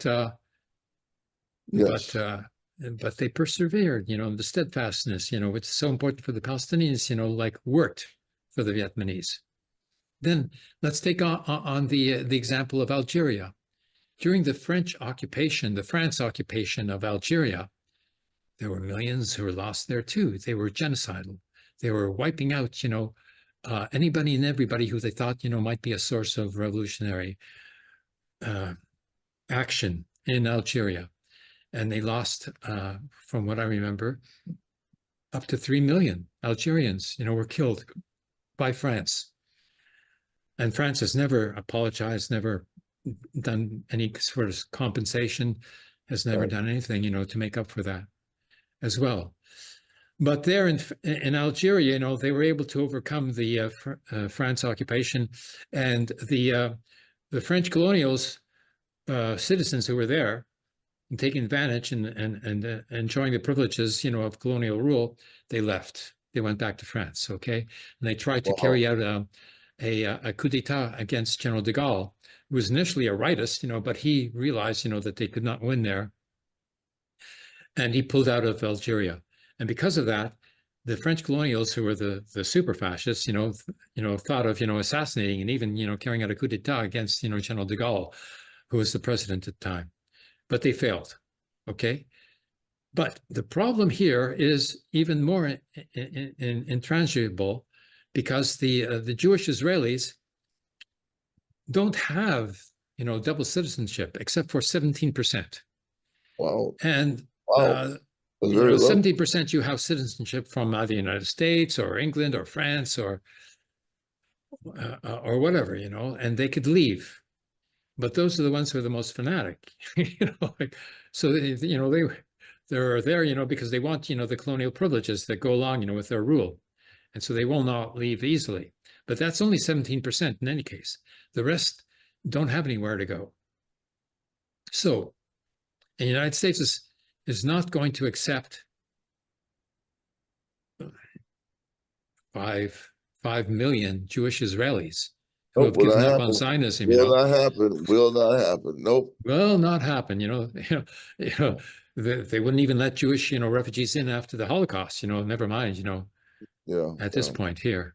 I'm sorry, but if they do show up, my friend, I guarantee you, they'll give them citizenship as quick as they can. They'll become citizens as quick as possible. Yes, they will, because they'll keep them being Oleg. So, how to deal with the Zionist movement is, again, by the internal Jewish revolution against the Zionist parties. And this has to happen not only here in the United States, it also has to happen inside of Palestine. There has to be an overthrow of all those political parties, including the Labor Party, the Zionist Labor Party, which is a member of the Second International still, including the PLO. The Zionist Labor Party has got to go. It has to be expelled from the Second International. Israel has to be expelled from the United Nations General Assembly. There has to be a general overturning of the Zionist power base within the Jewish community and internationally in the United Nations and elsewhere. And sanctions, they have to be totally isolated, both diplomatically, economically. And then, there's also the addition of the Yemen offensive against the Zionist regime. Yes, again, the hidden story again. The hidden story. Yeah. The hidden story.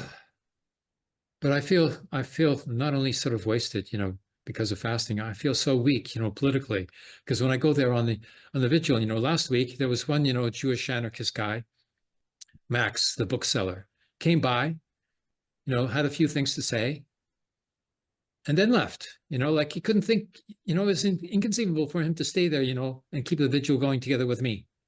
Yes, it is. It is. And then the other, like a Jewish anarchist, who lives in the area, Leslie. I will denounce him here and now. Like Leslie, he only showed up once and he hasn't shown up again. And then the others, the other Jewish radicals, like who are assimilationists, who never identified as being Jewish before, all of a sudden discover that they're Jewish, because it works, to get some attention, when they denounce Zionism. Okay, fine. But, when it comes to sort of, dealing with and educating the Jewish community, no, nothing. They treat the Jewish community as if they're equivalent to the soldiers, in Gaza, which they are not. One, they didn't have a vote, never voted for the government. Two, they don't go and, they're not soldiers. They don't go there, to fight. And the few who have gone, I haven't even heard anything of them, because I think there's so few. In France, they have a lot of, French Jewish citizens who go there to fight, in Gaza. Right. I remember. But South Africa, the Jewish South Africans who come back, they get arrested, because they're criminals. That's what happens to, real criminals like that. Put them in jail. Yeah. So they won't go back again. Yeah. Yeah. We need to put them in jail. I agree. Yeah. There's a lot for us to do, my friend. There's a lot for us left to do. But we have to be steadfast and continue to struggle, because our brothers and sisters, our people in Palestine need our support. Period. That's it. Yeah. So I have to issue an appeal here, to other Jewish people, here, to share this video, the one with Ahmad as well, to tell other Jewish people that they have to sort of, step up. This is the time for them to step up. Otherwise, they will be denounced, forever. And their children will be denouncing them forever as well. Well said. Now's the time to step up. Now is the time. Yeah.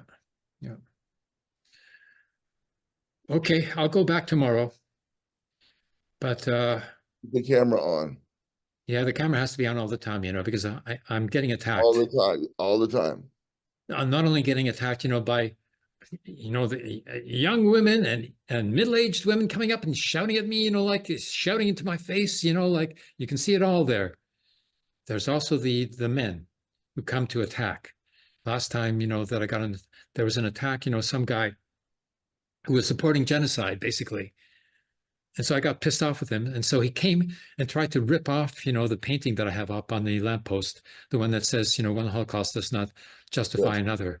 Yes. He damaged it a bit, but he didn't tear it. And I fixed it up, and I'm going to be putting it back up, but higher. Because it's the second time that painting got attacked. They cannot take that. They cannot take it, because they realize, when one says, one Holocaust does not justify another, that they're doing something that they will condemn themselves. They condemn the Holocaust, and yet they're committing another Holocaust, and they cannot be, told that they are doing it, because they're too neurotic, a psychotic, neurotic, mentality that these Zionists have is just incredible. So, it has to be defended against. And that's the second time, I had to use, the bamboo pole, holding up the banner to ward off this guy. Wow. So, he had to let go of the painting when I basically, took a swipe at him with a bamboo pole, but he grabbed hold of the pole, and I had to sort of, get it released, and he had an advantage on me there, but he still had to back off, and so that was successful enough. But it's going to happen again, and I'm going to fight him off again. That's it. That's all. That's all we can do. Well, and then in court, I'm going back with a constitutional challenge, saying that this is a violation of freedom of assembly, freedom of expression, so, and I think we can win that in court. And once I win that in court, whoa, what that means is that I can go inside the building. I'll be able to go inside to any meeting. I can speak. I'll be able to ask questions. I'll be able to do all of that once I get, acquitted in court. And then they will not be able to stop me. And then we're going to see, something happening. Something's going to happen in the Jewish community because of this minuscule initiative, like it's going to crack the whole thing open. Yeah. Well, okay. Okay, we don't have much time left in this session, but I think we've covered all the important points. I think we continue. I really do. We continue. Okay, but what is the USA going to do? This is the crucial thing, They can stop the genocide just like that.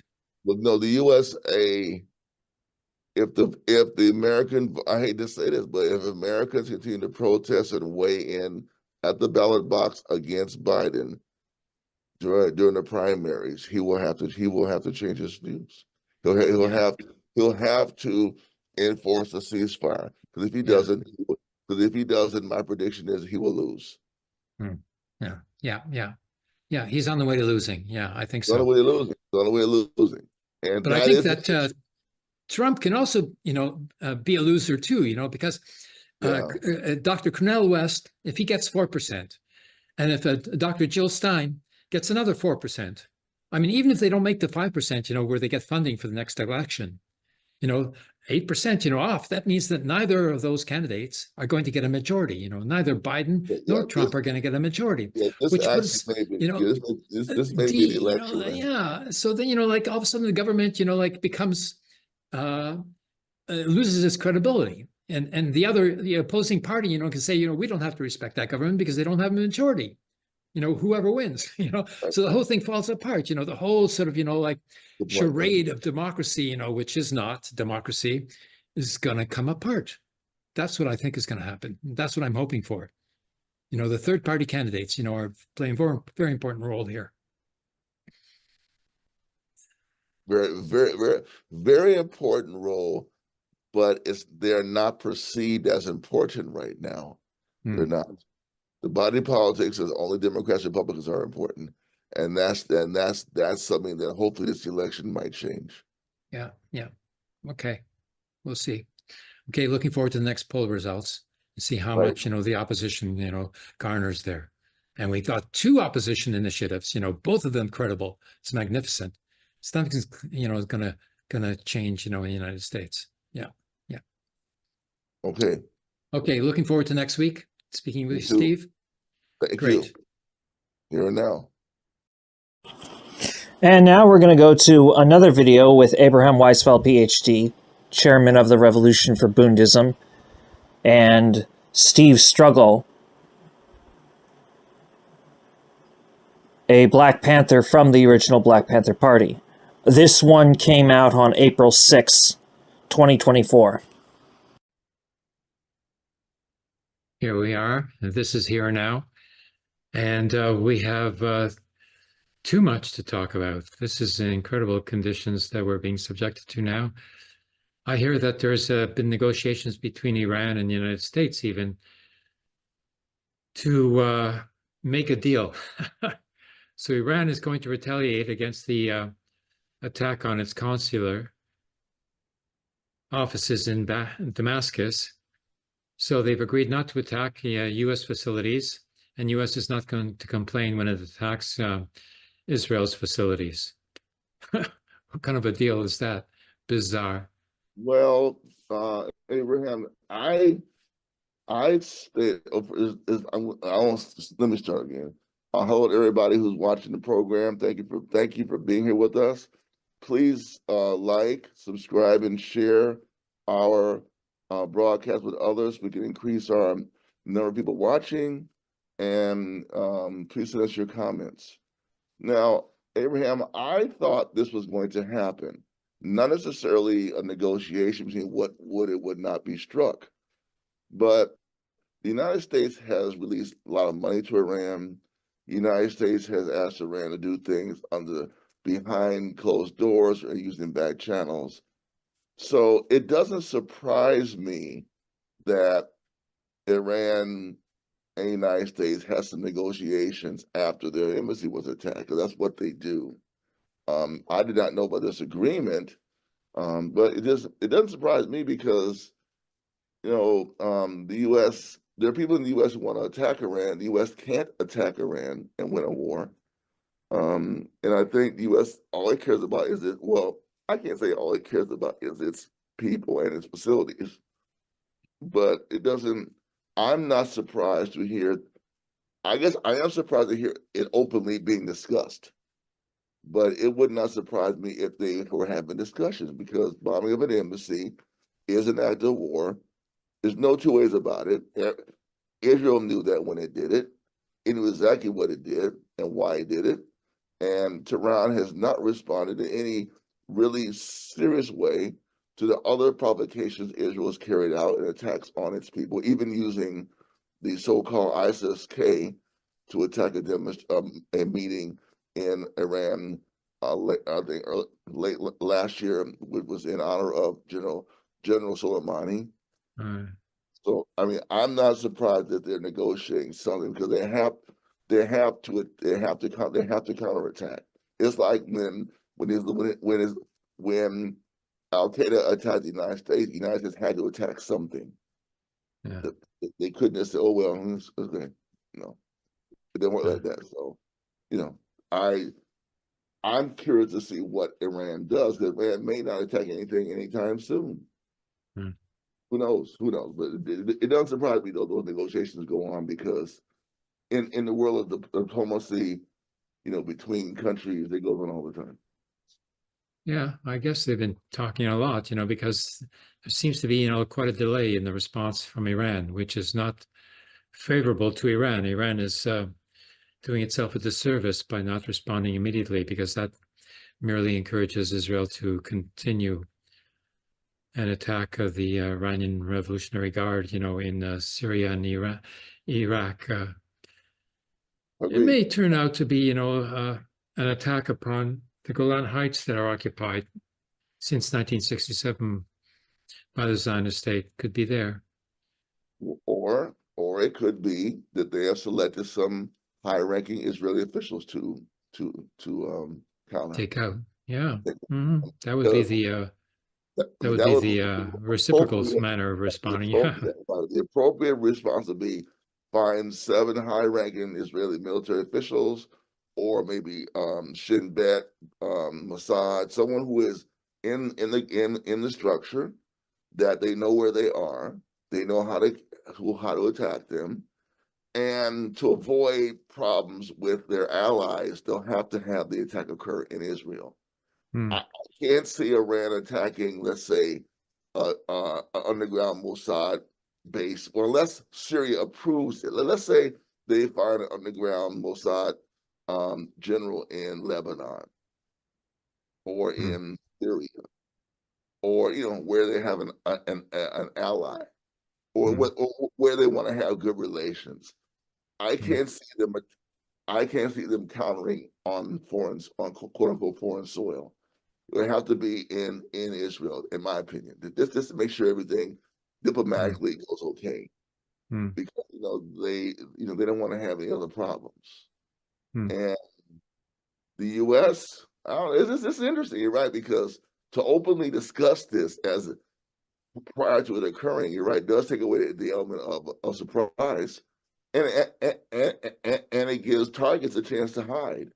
Right? I mean, the targets, because if it's going to be somebody high in the government or in the military, they can go into their bunkers for a couple of weeks, and you know what I'm saying. Just I don't know.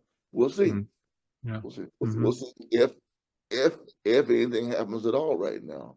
Nothing might happen, because the fact to have this open, like you said, openly being discussed in the press is kind of unprecedented, in my opinion. You're right. Yeah. Oh, by the way, Ramadan Karim, I'm still fasting. I've made it this long, and I'm going to make it to the end of the Ramadan. It certainly is, wow, spaced out, like my mind is somewhere, like halfway here and halfway there. What a month all the Muslims in the world have endured with the United States and Israel's assault on the people of Gaza. What a month! What a month! With Israel bombing and murdering Iranian officials in Syria. What a month this has been. Yeah, and they've attacked during Ramadan, which is like a big no-no. During Ramadan, right? During Ramadan, this attacks have occurred. Yes. Yeah, maybe, Iran is, holding off, because of Ramadan. It'll wait until the end of the month of Ramadan, and then it'll come into a big offensive. Could be, something like that as well. Yeah. Very true. As a matter of fact, that might be a culturally responsive way to handle it as well. Yeah. We'll see. Oh, my. But the world is watching. The world is watching. What's happening now? What's going on now? Yeah. Really, everything is changing, like from day to day, like it's incredible. The United States has distanced itself from Israel now, both in the Security Council, where it is announced that it is opposed to Israel's practice in Gaza, and without referring to the word genocide. And the United States is giving a green light, to Iran to retaliate against Israel as well. Yeah, that is unprecedented. I have to agree. Yeah, but really, an embassy is unprecedented as well. And any country, even I don't like the country, will have the diplomatic right to respond. It's just the way that shit goes. Okay, I don't like the country. Yeah. So it's so important, for listeners to realize, that what we're discussing here, is not discussed anywhere else. We're discussing here revolutionary world strategy, basically. Thank you. And this is, a wonderful thing to be able to do, together with you, Steve, in this dialogue. And, one has to take note, that the other sort of channels that are available and that are very well paid attention to are only doing journalism, and we're not doing journalism. We know what was going on.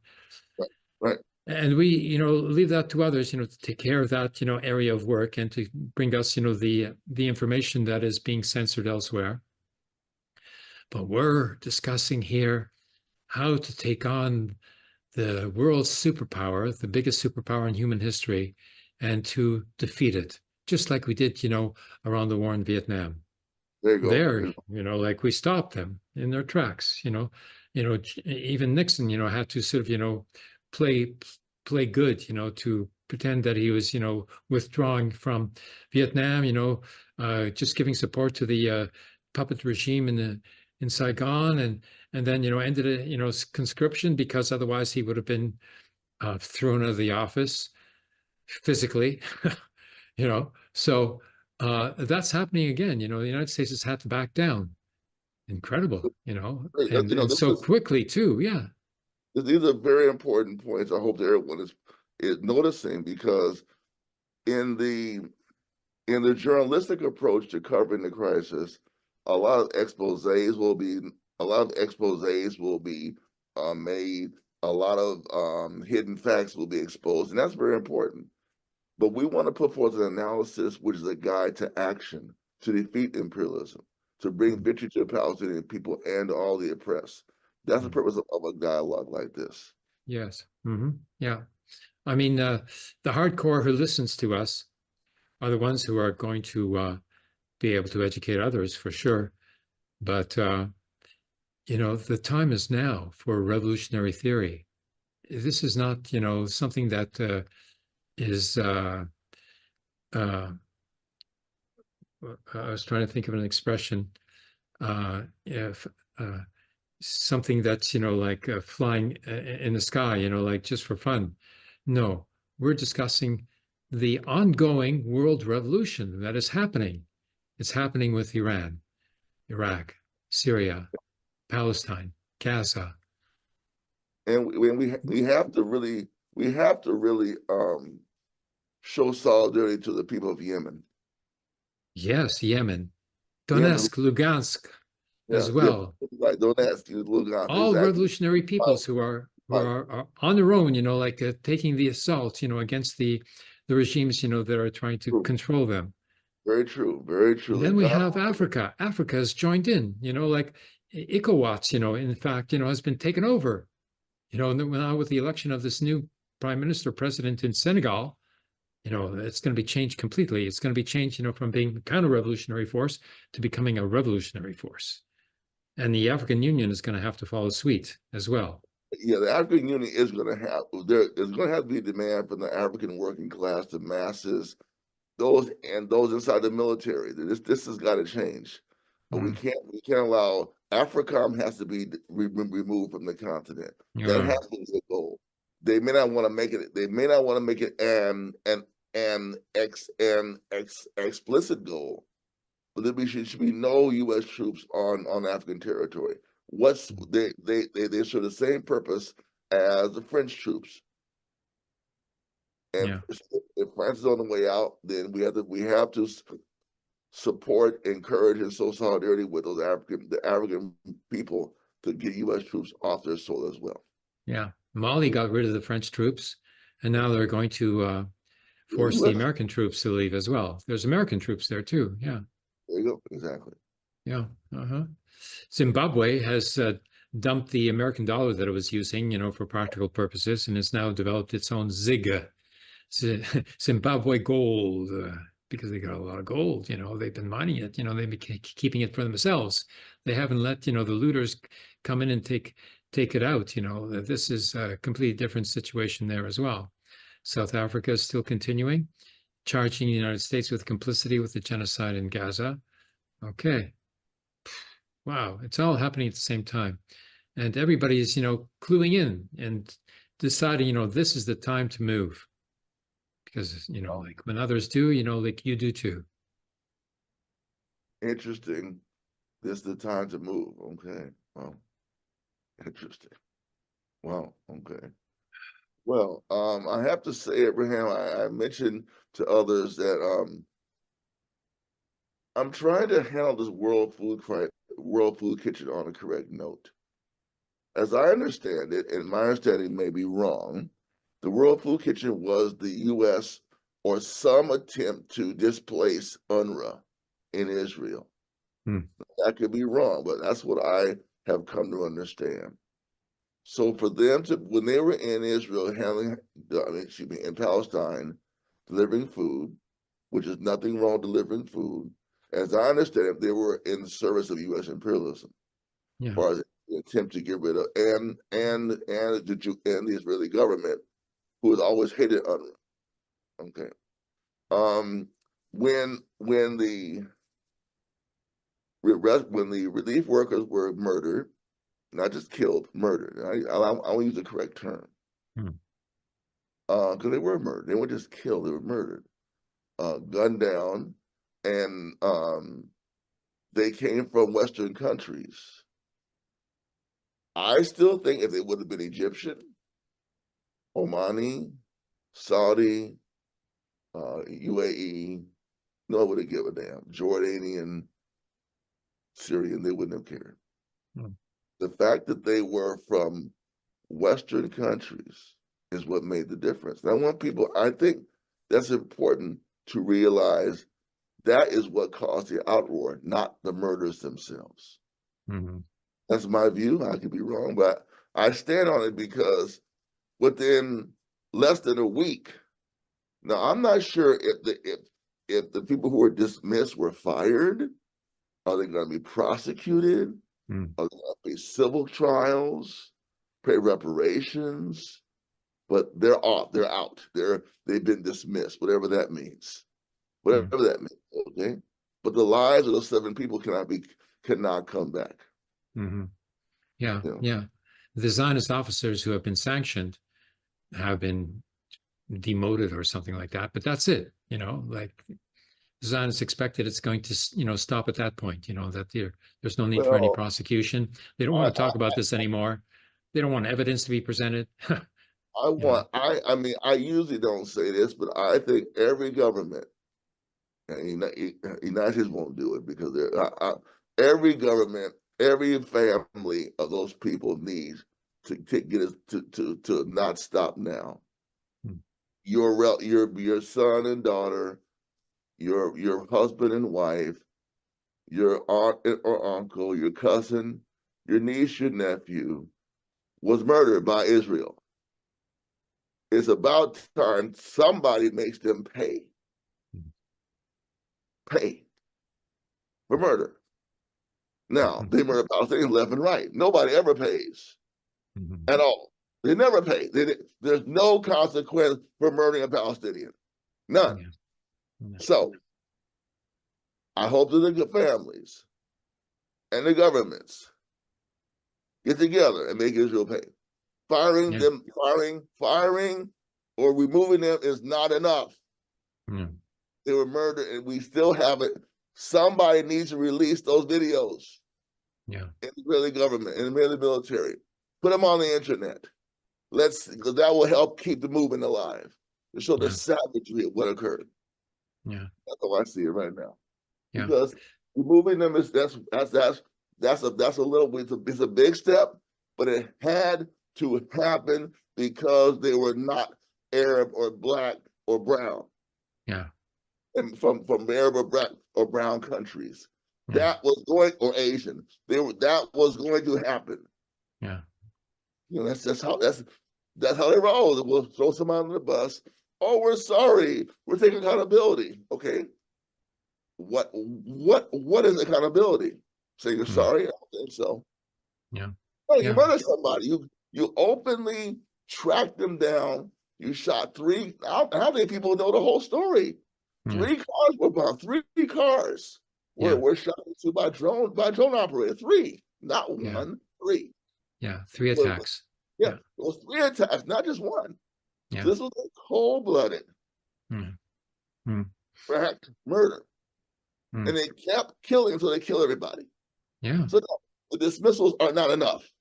I'm not sure it happened the first time. We got to go do that. There need to be trials. All the videos need to be put on, made for the world to see. It needs to be, the whole Israeli engagement, the entire Israeli engagement process needs to be shown to the world. I even heard that there's a thing called a kill zone. I don't know if you heard this story. There's supposed to be a kill zone now. That anybody in the area will be killed. Just like in Vietnam, the free fire zone. And in the free fire zone, anything was killed, the families were burned in the ground, etc.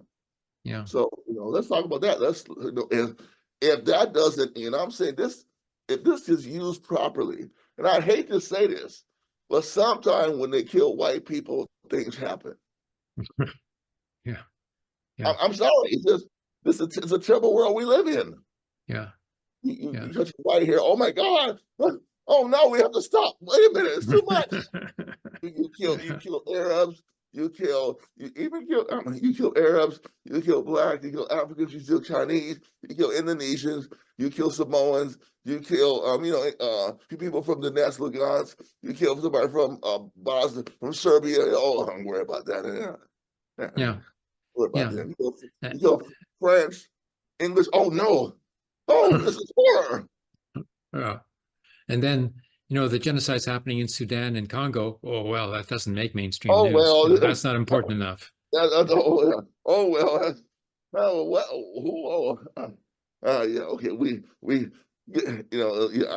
Anyway, we need. I hope those families don't settle for this. Yeah. Make them give you some big money. I'm not saying that's all you need. Get all the documents. Sue them somewhere. Get the documents put on the internet, because your sons, daughters, husbands, wives were murdered by a government who only reason it did anything because your government said, what the... Imagine what was going on behind the scenes. You imagine the phone calls that were being made and the meetings that were being held. Imagine what was going on. You and I know this was serious. Oh no. Yeah. And if the World Food Program and the World Kitchen was being set up to supplant UNRWA, that really messed it up, didn't it? But it stopped. Israel wanted it to stop, didn't it? They don't want any food delivered. But now they have to make some concessions. Their brazenness and brutality and assaults on humanity have forced it down the back up a little bit. We'll see. Yeah, that's, we keep on saying we'll see. But, the United States, they said that they were going to force Israel to open up the crossings to let the aid come in, because if they're not allowing the aid to come in, this aid, of the World Kitchen, 110 tons, where did it come from? It didn't come from the crossings, not from the trucks. It came from that wharf, that the United States is setting up there. That was U.S. aid that they were feeding in there because they have to cover their asses, because they're being charged with complicity in genocide, by South Africa and the International Court of Justice. But what you're saying is the people who were murdered, that aid came directly from the United States. Oh my God. Yeah, that was their cover job, and their cover job, was messed up, so that they're turning against Israel. They have to. Yeah, they have to. They have to now. Yeah. And even though Israel, has said that they were going to open up the Eretz crossing there, the United States says, oh, they've opened up, the Eretz crossing, all sort of, self-congratulations, for having done something finally. But it turns out, the latest report that I've heard, is this crossing is not open yet. It probably isn't. And there was 2 trucks that came in to northern Gaza, just 2, with medical supplies, but no food. Medical supplies for what? For which hospital? All the hospitals, 36 hospitals are done, they're baked, they're gone. So, and what about the personnel, they've been killed off, in the north especially. So, medical supplies, who's going to use them where? It doesn't make any sense anymore. It's all so surreal. But the problem is that 68% of the Jewish Israeli public is still in favor of this genocide and increasing the genocide and continuing with this genocide. 68%. I was talking about that earlier today on another program I was on, and the host was mentioning the same thing, that the Israeli population, the majority is supporting this war. And I said, so the host was saying, as I think you have said, there needs to be a way to try to reach the Israeli people and to break them from the solidarity with this war. And while I agree on that, at a certain point, I do agree with that. How to do that, I don't know. But if they continue to support the war, they will suffer the consequences for that support within the international community and amongst themselves. they'll become more racist. They'll become more violent. They'll have more stress and more trauma because they decided to go to war on the people who they've oppressed since they first showed up in the area. It's very sad. But this, you're right. This is, I guess, it's a very difficult situation to talk about. But the fact that the majority of the people support this violence doesn't say much for that society right now. Yeah. It doesn't. Or does it? I mean, we have to just, sometimes you have to just be frank about situations within societies. Sometimes it looks good, it looks okay, it looks bad. In Israel, it looks bad. Yeah. All these people have been raised, to be, in French it says génocidaires, people who are in favor of genocide, genociders. They have all been raised, to be like that. And only 68%, are following through on the program, on the planned program of the Zionism.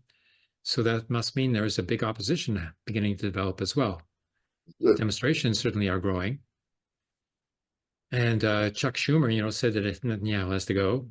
I mean, what's waiting in the sidelines there, is worse than Netanyahu. But nonetheless, he said Netanyahu has to go, which means that whole governing coalition has to go. And if they're subjected to an election, they're not going to make it through another election.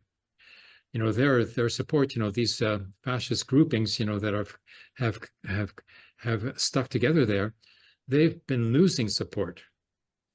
Not that the opposition is that much better. The opposition is not stated that they would be willing to end the war. No. It's just too much to take.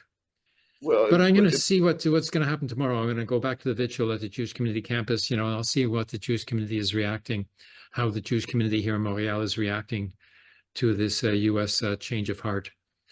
It should bring about a change in the community as well.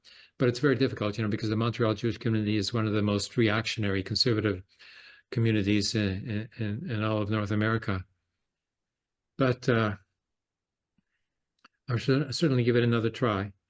So, it's certainly very difficult to do so. I'm still, fasting and right here at the end of, Ramadan, it's in the weakest, point of all, it'll be the one last vigil, while fasting.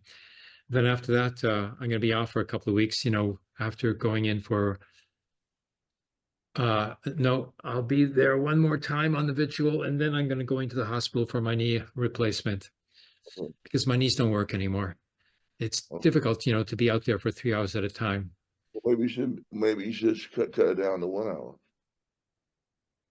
I'm just saying. Once I'm out there, I don't want to stop. Because it's so effective. I'm motivated to stay. In place. So that doesn't matter. I'll keep it, going for another 2 weeks, and then I'll have to be in convalescence for I don't know how long it'll take me to get back out there, but the way things are going, hopefully this war will have stopped by then, if the United States plays its role as it should, and if they don't want to be accused of complicity in genocide and condemned, by the International Court of Justice, which they will be in any case, because they've waited too long. 6 months of genocide, is not something that can be overlooked. No way. Well, what I want to ask you this, what do you think are the implications for the revolutionary movements around the world, in the sense of we have oppressed peoples, they're being assaulted, if they're being genocide is being committed against them, and we do see people rising up around the world. Well, what are the implications of this struggle against Israel, against Zionism, for the world movements? What do you think? Oh, well, in the Orient there, for sure, in Egypt, all Egypt has done is block the Rafah crossing, and they haven't done anything about, the goods, the transport trucks being blocked from entry into Gaza. I mean, Egypt can just, move in there, and get the trucks moving. They can step right into Gaza. Gaza used to be part of Egypt, as a matter of fact. They could shove it right down their throats, down past the Zionist military, which is blocking the aid from coming in, but they're not doing it. Okay, they're preparing a big prison there, for the captives that Israel is going to hand over to them. They're collaborating with the Zionist regime. They have to go. The Egyptians know that, but they just have to get themselves organized. There's going to be a revolution in Egypt. That's going to be, blowback from all of this coming down in Egypt. Now, thank you for sharing that. Thank you. It's got to be, I don't see any sort of, proof to that effect, I don't hear anything, from Egypt to that effect. And my contact in Egypt, he's in the military now. He can't talk with me. But I'm sure that's what's, being thought about, in Egypt right now, because this military coup regime of Sisi in Egypt, is not popular in any way, and he's not doing anything for the Egyptian people with which he can sort of garner any support there either. So that's going to go, and that's going to be a big one. Wow. So you see some direct impact in Egypt. Yeah. Egypt, I think, is the place where it's going to happen. Yeah. Well, I hope that our listeners will, if they have contacts in Egypt, will, to the extent they can, try to get a feel of what's happening, and share our videos safely if you can, and if you cannot, safely share the videos. Try and get information and share with us, so we can find out, because that whole region, Egypt, Jordan, Syria, Lebanon, the entire area, is rife for struggle within the country itself. Yeah. In Arabic, with my little Arabic, I would say, to the Arabic listeners, Al-Torah fi Egypt. I forget the name for Egypt. In Arabic, the name for Egypt is not Egypt, of course. But, like Arabic comrades, help the revolution in Egypt. We need you to intervene.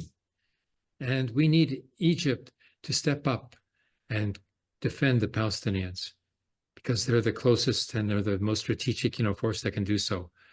They're needed, and they know that they can achieve, a great victory for the Palestinians if they force Israel to back down, even more so than it is being forced to back down by the U.S. And there is some back down by the Zionist regime now. What did he say? He said, both presidential candidates say this has got to end. This war has got to end. Even Trump, said the other day, it's got to end. I don't know what he means, by coming to an end. He may even be, advocating the use of a nuclear bomb on the place, to bring it to an end. But nonetheless, he's saying that it should come to an end, which most people interpret as being a halt of hostilities. So immediately afterwards, all of a sudden, Biden says, yes, it has to come to an end, because he was being outmaneuvered, by Trump. Trump was taking position to, that was more progressive than Biden, on this Gaza war. Yeah. It just shows, how out of it, that Zionist Biden, genocide Joe is all about. It's just incredible. It is incredible. It really is incredible what it's all about. You're exactly right. Yeah. It really is incredible. The maneuvering, the posturing, and yet the arms still get, but Abraham, even all the statements, the arms and the money keeps flowing over there. Yeah. Well, the last batch of arms was sent, to Israel by approval from the administration just before Biden changed his position. Okay. What happens now? So now, like Israel has got the arms, to continue, for another week or two, and then the deciding point of, lack of, ammunition is going to hit them, because I don't think the United States is going to be able to restart, its ammunition feed, into the war there, because they've said that they wouldn't do so. So they can't go against themselves, So this is a definitive change, of policy of the U.S. administration, and it cannot be reversed. So I expect that the war will continue for another week or two, and then it's got to stop, because they won't have the means to continue unless they get arms, from Oh, Germany. Yeah, Germany is going to feed them, with ammunition probably. With Germany, I heard a story this morning about Germany. It's not good, man. Our movement in Germany is being crushed by the German government. Yeah. I've seen videos of the police, taking down even Jewish demonstrations against the genocide. Yeah, on the ground that they are anti-Semitic, they're against Israel's policies and practices. Yeah.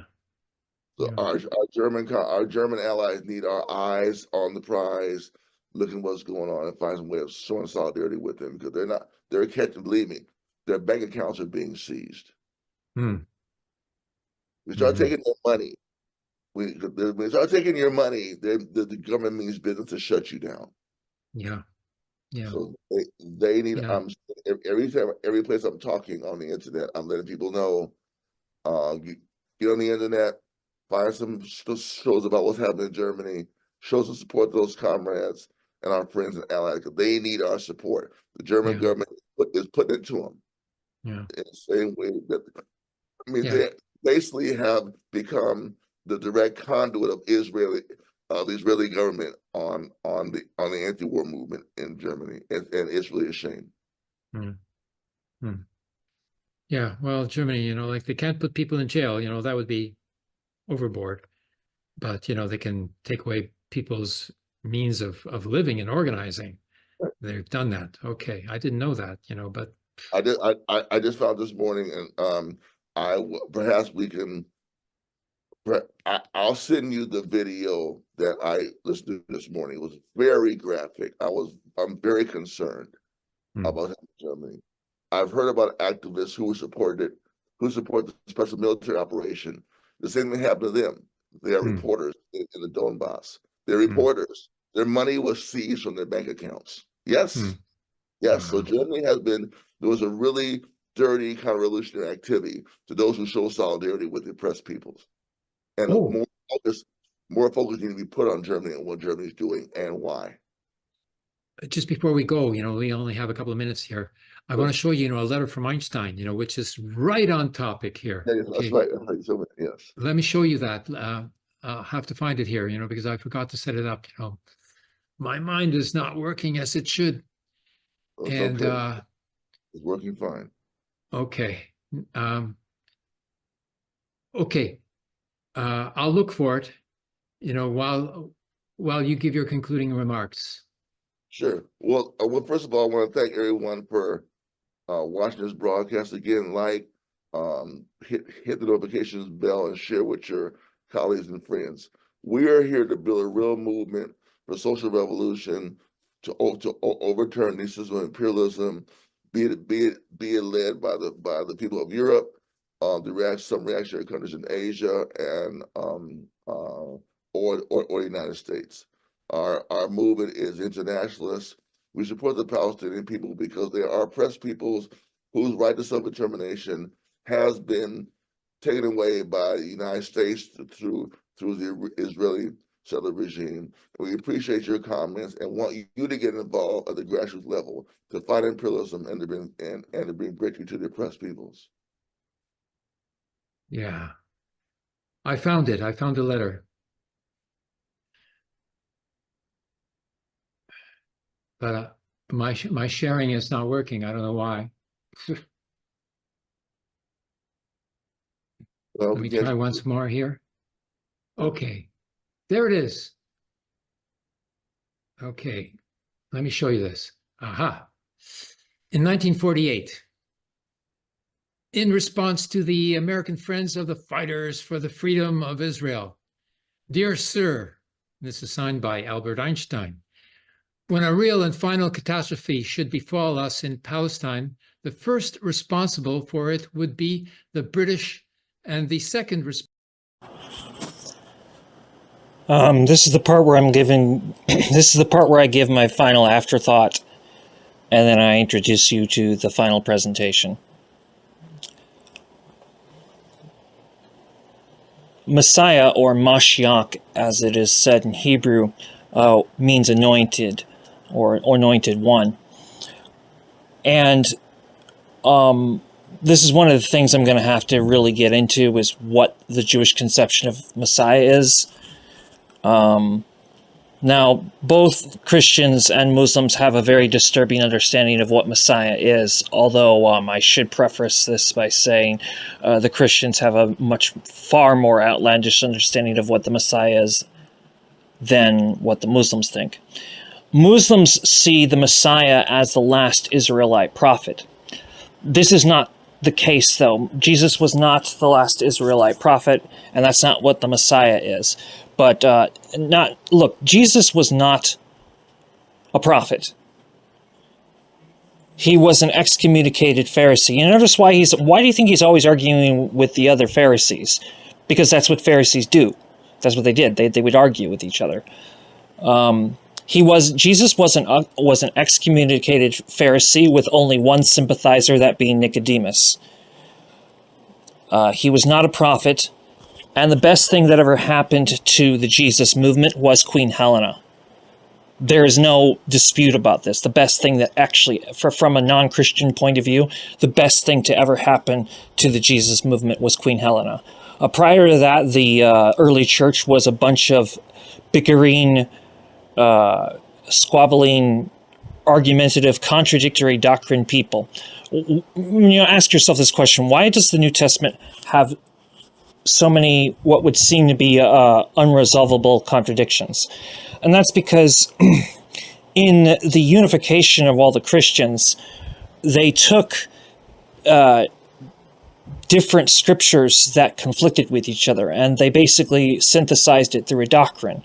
This doctrine is understood through the Nicene Creed, otherwise known as the Creed of the Apostles.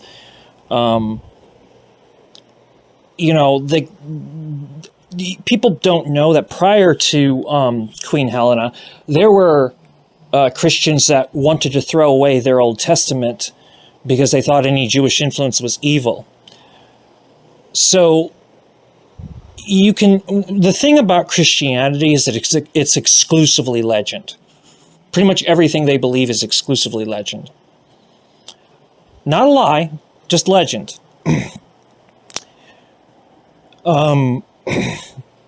King Kypros of Persia is called Mashiach in the Jewish Bible. There's different ways Mashiach is brought about. And when Jewish people talk about Mashiach, we typically are referring to the Judite king that is expected to come.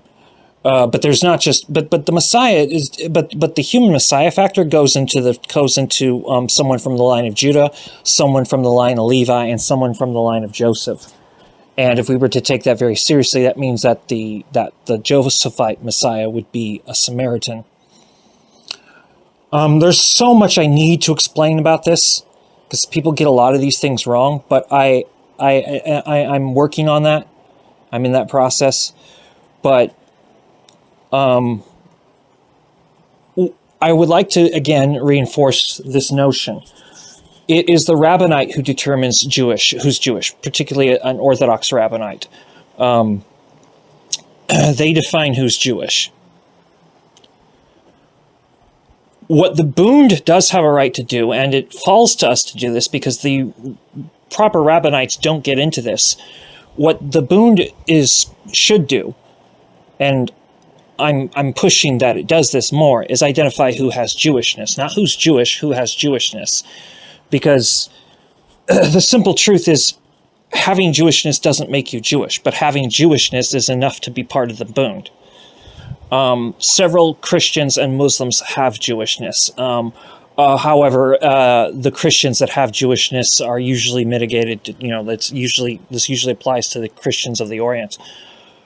No one is Jewish and Muslim. No one is Jewish and Christian. There are Muslims with Jewishness, and there are Christians with Jewishness. There are some Baha'i faith people with Jewishness, such as the person who's going to be featured next. There are Hindus with Jewishness. There are Buddhists with Jewishness. But what binds the Jewish people together is the fact that it's the Torah culture. When you leave that, you do leave the nation. Now, does that mean you're no longer related? Well, that would depend if you still have Jewishness. A lot of people, need to get hip to what's going on here. The old Bund was not concerned with being pro-religion. The new Bund is. Now, just like before, just like the old Bund, the new Bund is not a religious institution. If you are found with Jewishness, but you've converted to a different religion, or if you are of a different religion and you've acquired Jewishness somehow, that is enough to be in the Bund. Now, one thing I need to make clear here is Zionism contradicts Jewishness. It does not only contradict Zionism not only contradicts Judaism, Zionism contradicts Jewishness. And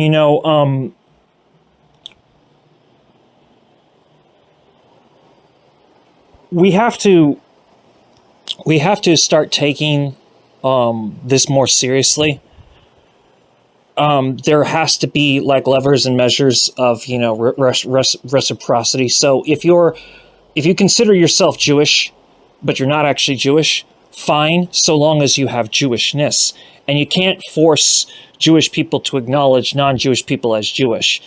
Another thing to remember is being Jewish has nothing to do with DNA sequences. It has nothing to do with race or ethnicity. It has nothing to do with that. It has to do with a cultural religious practice. The Jewish nation is a fraternal diaspora nation. It is a people nation, not a nation state. Ha Medinat Velo Yisrael. There is Ha Medinat Velo Yisrael. The state is not Israel.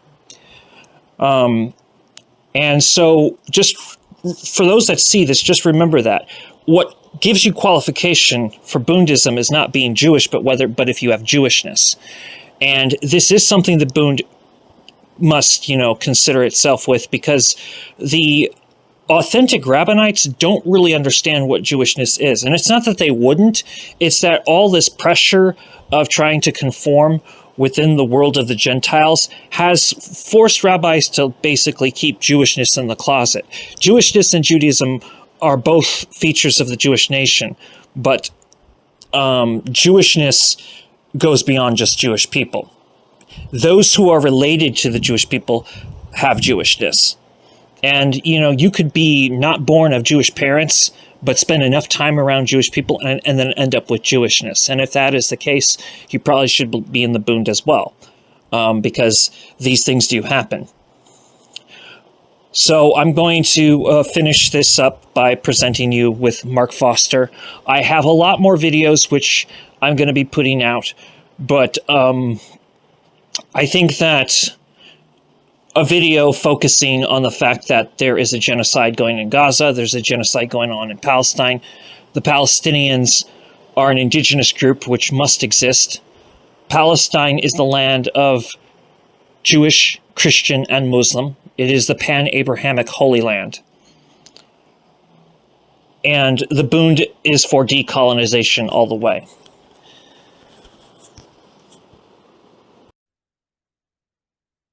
Hi, folks. This is Mark by Mark A. Foster, PhD, for the Institute for Dialectical Metarealism. Today, I will be talking about 3 subjects which I will relate to each other throughout this podcast. First, indigism. Second, Bundism. And third, Gaza, and the Palestinians in general. Let me begin with some basic definitions of those terms. What is indigism? Indigism is a respect for indigenous people around the world, a respect for their rights.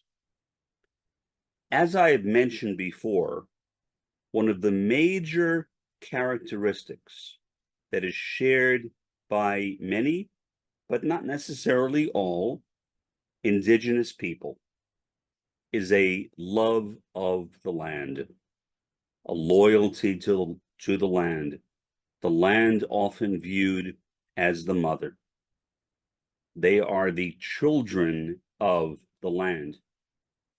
The land is regarded many times as sacred.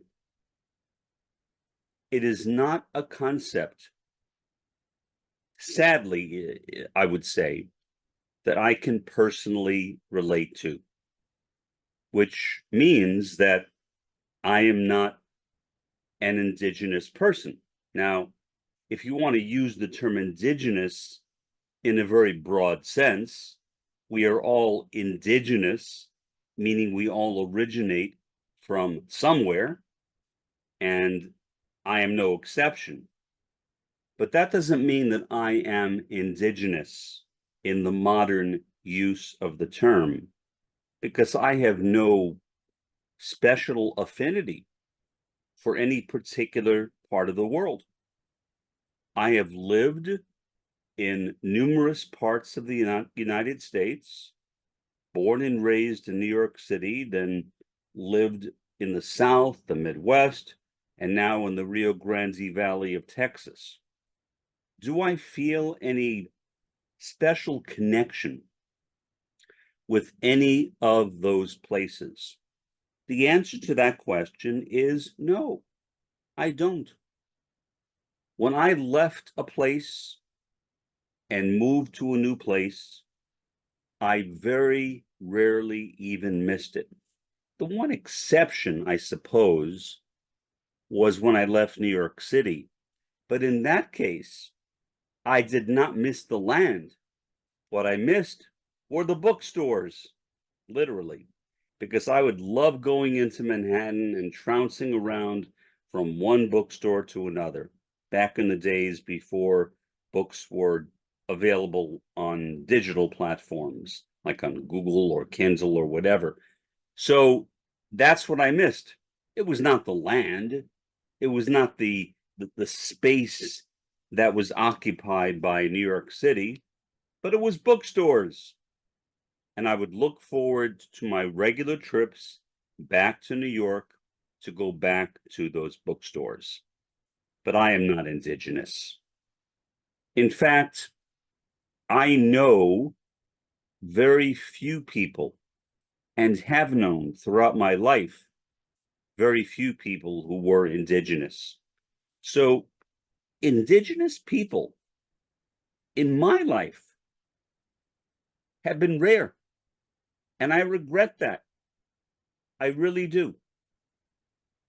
I wish that I would have known more indigenous people, but as a college professor, with what I did, living in university and college areas, you are not likely to meet that many indigenous people. Now, I have met some. I have been on some tribal reservations in various parts of the US. So I have interacted with some people who are indigenous, but not that many. And some of my experiences on those reservations were rather sad, because I saw the horrendous poverty which existed, not on all, but on many of those reservations. And that's a memory that will stay with me for the rest of my life. I sometimes think of it literally as I am going to sleep. I recall this one place I went to where people were so poor, they literally had no food to eat in their home at the time when I was visiting it. That's how poor they were. So there are people like that, sadly, and many of them are indigenous who live under those circumstances. So I love indigenous people, but I'm not an indigenous person because, again, my ties to the land are basically non-existent. I could really care less where I live. The only reason I moved here to the Rio Grande Valley of Texas is for its climate. That's it. Apart from that, I could care less. I feel literally no attachment to this place. And I feel no attachment to any place, to be honest. I wish I did. I wish I did, but I'm being honest, I don't feel any attachment to the land. I do not see the land as my mother, and I do not regard myself as a child of the land, which is, in my view, very sad, because I think I'm missing out on something which is very important. Okay. So basically, what indigenism is, it is the respect which is shown to indigenous peoples. Doesn't matter where they are, whether you're talking about American Indians or Inuit people or Native Hawaiians or the Aboriginal people of Australia or the Maori people of New Zealand.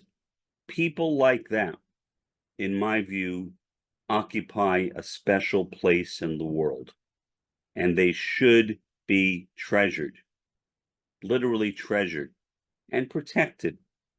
Sadly, in many parts of the world, that protection is not taking place. An example, along the Amazon River, there are many native peoples. Back in the 1970s, there was a movie made about these peoples. The movie was made in a very careful way so as not to disrupt the lives of the people living in those communities. They were fascinating. Some of them spoke with clicks. Many of them wore no clothing. It was like entering into different worlds. They had no televisions, no radios, nothing. Nothing that could be considered as being a part of modernity. They were entirely cut off from the modern world. And yet they seemed to be very, very happy. Now, if you go there, it is not like that at all anymore. Are those tribes still there? Yes. Although many of them have left and gone to the big cities, but the tribes are still there. But now they are all fully dressed. They have computers and TV sets and all the things that you might associate with being a modern person. Now, whether they like it or not, I have no idea. But to me, it is a loss. Why did that happen to those people? Pure capitalist greed, logging. There was a desire for the wood in the jungles where those Amazonian people lived. And so rather than care for the Amazonian people, they simply went in, tore down much of the jungles, and exposed the people living there to the modern world. And so that was really the end, not only of one culture, but of many cultures that ended based upon capitalism, the desire for money placed ahead of people. So a person who advocates for indigenism, including myself, would oppose that kind of thing and would support the rights of indigenous people throughout the world. Now, let's get into a specific category of indigenism, and that is the notion of the Bund. That is who the Bund are. And I have taken some notes, and so I will be periodically reading from, or at least looking at those notes, which again is why I have my glasses on. In terms of Gaza,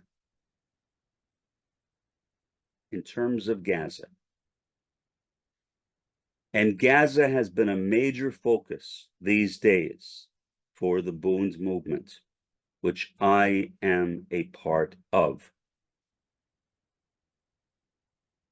I am a part of the Bund, very much a part of it. I won't get into the specifics. I will just say that I am a part of the Bund, meaning an anti-Zionist movement which respects the rights of Palestinians, which supports the rights of Palestinians. Now, the Bund existed once before and disappeared. So now this new Bund was started primarily by Abraham Weizfeld and a few others. It has some similarities with the old Bund, but not entirely. For example, the old Bund was entirely secular. The new Bund is a mixture of secular and religious people. Now, when I say I am a part of the Bund, I am making a somewhat controversial statement. Here's why. Although I am from an Ashkenazi Jewish family, and if somebody called me an Ashkenazi Jew, I would not object, although I would clarify it to say, yes, I am an Ashkenazi Jew, but when I was 14, I converted to another religion, which is true. I think that would be accurate and honest. So because I converted to another religion, some people may have problems with my calling myself a part of the Bund. Not me, I don't, but I can understand why some people would. The leadership of the Bund does not have a problem with it. So I am accepted as being a part of the Bund. And I love the Bund. I despise Zionism. And I love working with other people of Jewish ancestry who, like me, are anti-Zionists, and like me, are pro-Palestinian. The Palestinians are the indigenous people of that area. The Israelis are not. But we'll get into that in just a bit. The Israelis can only claim, I wrote, to have an indigenous ancestry in the distant past based on sacred history. As any historian knows, sacred history is legend, not history. So, for example, the Tanakh, or Old Testament, and the New Testament are both legendary. Why? Because there is no real historical evidence to support most of its content. Like there's no historical evidence that most or any of the individuals mentioned in the Tanakh, like Moses, for example, ever existed. I once had what I think of as a rather odd conversation with a Christian, I guess fundamentalist or evangelical, whatever. And he said to me that there is more evidence for the resurrection of Christ than there is for the existence of Napoleon. And I turned to him and I said, you've got to be joking. He says, no, there is. And I said, by evidence. What do you mean? Well, it's discussed in the Bible. And I said, well, problem. The Bible is not history, meaning it is not based on primary historical sources, eyewitness accounts. It's not. And so, because none of either the Tanakh or the New Testament is based on primary historical data, to claim that either of those parts of the Bible are history would be a lie. Obviously, he didn't agree with me, but the conversation basically ended at that point because he realized, I guess, that he was not going to win me over to his side of the argument. And of course, there was no way that he could do that. I mean, I know what history is. I've studied history. My PhD minor was in history. So I know how to define it, and I know what is history and what is sacred history. And the Bible is a collection of texts which can be called sacred history, meaning they're historical documents which are used to support the belief systems of particular religious organizations. That's it. That's what sacred history is. It's nothing more than that. And so, no, the Bible does not contain history. Now, there is one slight exception to what I just said, but it's not really much of an exception. And that is the existence of Jesus. Although it is still reasonable to debate the idea of whether Jesus actually existed, and people on both sides, and I'm talking about academics, not believers, can say, yes, he existed, or no, he did not exist, and both could produce evidence to support their statements. The only evidence, if you want to call it that, is in the writings of Josephus, because Josephus actually wrote about Jesus. But again, it was not an eyewitness account. Josephus, in other words, was not using primary historical sources. Instead, he was using secondary historical sources, meaning information that was told by one person to another person, which I guess you could call hearsay. That's basically what secondary historical data is. It is hearsay. So, no, the Bible is not a historical document. And even if you look at individual books, it would appear in many cases, were written by different people, meaning the same book has content from different individuals. People who claim that the 5 books of Moses, or the Pentateuch, or the Torah, same thing, were actually written by Moses, have a really tough burden. Why? Well, a number of reasons. But the main one is that at the end of the book of Deuteronomy, which is the 5th book of the Torah, there is a long description of the death of Moses. Now, you can say, which some people actually have, well, Moses was a prophet, so he was predicting his own death. But if you read the account, it does not read like a prophecy. It reads like a story about something that happened. It's not a prophecy. It's a story. It's an account of what happened when this guy, who may or may not have even existed, when he died. That's what the story is about. It's nothing more than that.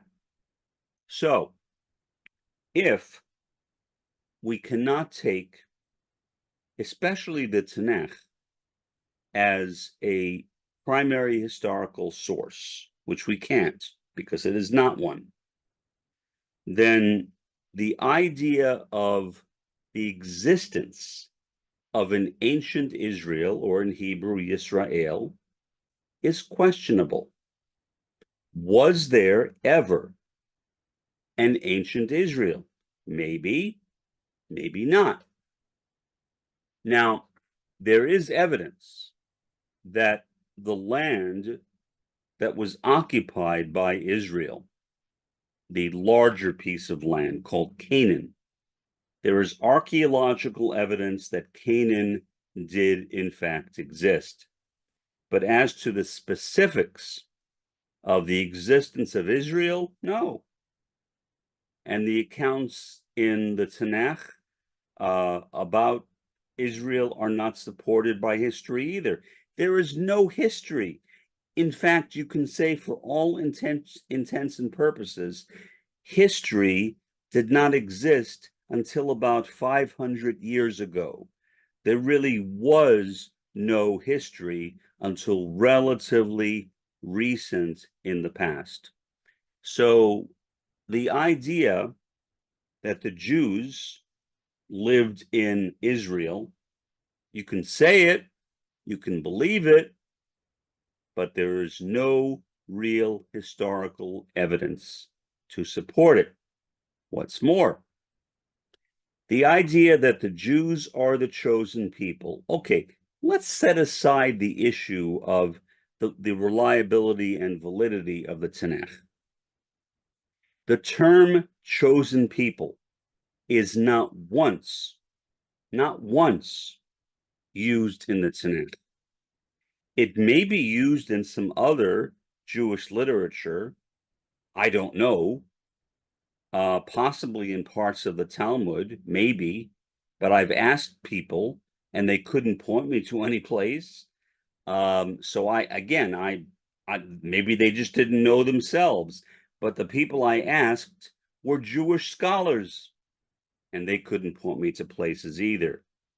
So the concept of the chosen people is literally not biblical. A term that is close to that is used in the Tanakh, and that is God's treasured people. But that's not the same as chosen people. Chosen would apply a kind of privilege, a destiny, like you are destined to live in a certain land in the future. Treasured just implies basically that God loves you. Well, presumably, God loves everyone. So I'm not sure how that establishes Jews as especially unique, although I could be wrong. But again, this notion of chosenness, which, by the way, is not accepted by most Jews in the Western world. It is Orthodox Jews, traditional Jews, and conservative Jews, or at least some conservative Jews, who accept it. The majority of American Jews are Reform Jews. And there is also a denomination or movement called Reconstructionism or Reconstructing Judaism. They are a much smaller liberal Jewish movement. They argue, no, Jews are not the chosen people. So they've entirely rejected that idea. So in other words, most American Jews, if they are aware of what their movement teaches, assuming they even belong to one, reject the idea of the Jews as chosen people. I know my parents found that idea to be laughable. They didn't accept it. I found it to be disgusting myself. My sister also finds it to be disgusting. Most Jews I know don't accept it. I mean, it's not a popular idea because it's elitist. It establishes Jews as somehow existing on some exalted level above other people. That's not a very nice thing to say. That's not a good way to look at your fellow human beings, to see yourself as superior to them. In academia, the term we use for that is triumphalism, meaning that your own people have triumphed over everyone else. That's not a good way to look at other people. Really, it's not a good way. And I hope if you feel that way, that you will give it a second thought and give it up and begin looking at everyone else as your peers and not as members of your own particular religion as being the superiors of everyone else, because you're not. You can take my word for it. You're not. I'm not. And I'm one of you. And I am not superior to anybody. If anything, I see myself as an inferior ant, literally. I do not regard myself as being elevated at all. I might as well be a cockroach or some other kind of insect. That's how I see myself. And I'm not lying. I literally see myself in that kind of lowly way. So, point is, Canaan was home to many Semitic peoples. Maybe the Hebrews or Israelites were among them, but also maybe not. But taking a statement like that and using it to establish the chosenness of the Jewish people to live in the Holy Land and to do what is happening right now with the Israeli Defense Forces basically attempting to kick the Gazans out of Gaza and into Egypt. And the Gazans, they are the indigenous people of that land. As I am not indigenous to anywhere, because I have no connection to any land. The Israelis who live in Israel, they are not indigenous to Israel. They come from Europe, from North America, from Australia, New Zealand, whatever. They are not indigenous to Israel. The Palestinians are the ones who are indigenous to that area, which is why I say Palestine from the river to the sea. And so, as someone connected with Bund, I support the right of Palestinians. And I challenge the right or the rights of Israelis to dominate that area. Does that mean I think that they should be kicked out? Well, my own personal view is that people should be allowed to live wherever they want. I don't think that is necessarily a universal idea, however.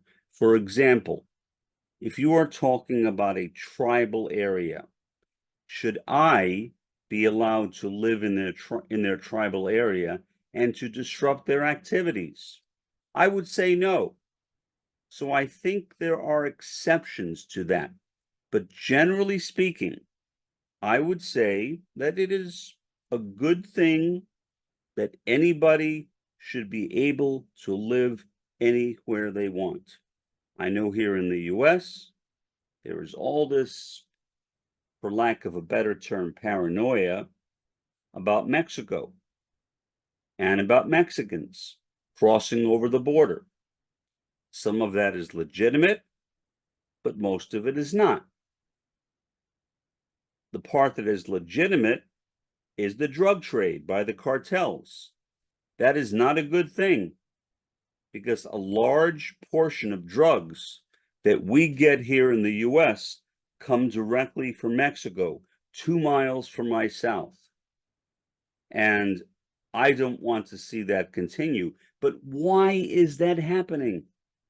It's happening because the Mexicans, many of whom regard themselves as indigenous people, are so poor that they literally have had no alternative but to turn to the drug trade as a simple means of survival. Do I approve of that? No. Do I understand it? Of course I understand it. But it also means that although I would like to travel throughout Mexico, just cross over the border, say to Reynosa, which is the closest Mexican city to me, I realize that if I went there, I might have my head chopped off, which is not a very pleasurable thought. So I may go there eventually, but so far I have not. There are parts of Mexico, primarily Nuevo Progreso, which are relatively safe, and that is where I go for now. But it's a tourist town, so it's not a real place where Mexicans live. I want to go to a real place where Mexicans live. That's what I want to see. But sadly, because of the tremendous poverty that exists in that country, what am I going to do? I mean, I can take a bus or take a cab across the Rio Grande River to Reynosa and sit on a bench. There are benches apparently right after you cross over. But what am I going to do? I don't speak Spanish. If I started walking around, I would become noticeable. And there is a reasonable chance I might be caught and killed. I don't mind being killed, but being tortured is something else. I don't really want to be tortured, as I think most people, I don't think most people would like to be tortured. Now, to conclude this podcast, which I think is a very convincing way of concluding this podcast, at least I hope it is. I assume that most of you know that maternally, all of us have a female ancestor who has been nicknamed Eve for logical reasons, from Africa. What that means is that maternally, we can all trace our ancestry back to Africa. Yeah. Does that make me an indigenous African? I mean, that's kind of a stupid question. Obviously, I am not an indigenous African. The fact that my ancestry is in Africa, so what? It does not make me an indigenous African. Similarly, even if, and we can only say if, we accept the tentative proposition that Jews or Hebrews lived in ancient Israel, does that mean that the Jews now who are living in modern Israel have an indigenous right to be there? No. The same thing as me saying, because my ancestry is African, does not mean I have a right to move to anywhere in Africa I want. I mean, if I wanted to go there, I suppose I could. I visited the place, Congo, but I don't have a right to go there, nor do I really have any desire to go there. I have nothing against Africa. It's a beautiful place, but I have no attachment to it. But then again, I have no attachment to any place, which is why I am not indigenous. But for those people who genuinely are indigenous people, they should, in my view, be treated with the greatest amount of love and compassion that is possible. But sadly, throughout the world, we are not doing that at all. And that is a real disaster. It is, I would even say, as a religious person, sinful. It is sinful, the way that we are treating the Gazans in Africa. And when I say we, I'm including myself, because I am an American. And the war by Israel against Gaza could not be taking place if it were not for, if it were not for the United States. The United States is providing all the money, all the arms to Israel. They are allowing Israel to do this. So I think we are as sinful, again, using that religious term, as the Israelis. And I think that we deserve to suffer. I really do. I'm sorry for getting religious on you, and I don't like doing that generally. But I really think that we deserve to suffer. I think Israelis should suffer. I think that Americans should suffer. I do believe in collective punishment. Even though I am not a part of what is happening in Washington or what is happening in Jerusalem, I am still an American. And as an American, I feel as though I deserve a portion of the blame. And I have no right, in my opinion, literally, no right to continue living. Does that mean I'm going to commit suicide? No, I'm not suicidal. I'm not going to take my life. That's not the way I am. But do I think I have a right to live? No. No, I don't think I have a right to live. Whether I live is not my choice. But I feel that any American, any Israeli who is alive should be living on borrowed time. And that is literally how I see the Bund, as a part of indigenism. Respect for the indigenous people of Palestine, and not for the thieves, the robbers that entered into Palestine and stole the land and are now trying to steal even more land than before. For the time being, this has been Mark, by Mark A. Foster, PhD, for the Institute for Dialectical Metarealism. Have a pleasant day and a better day tomorrow.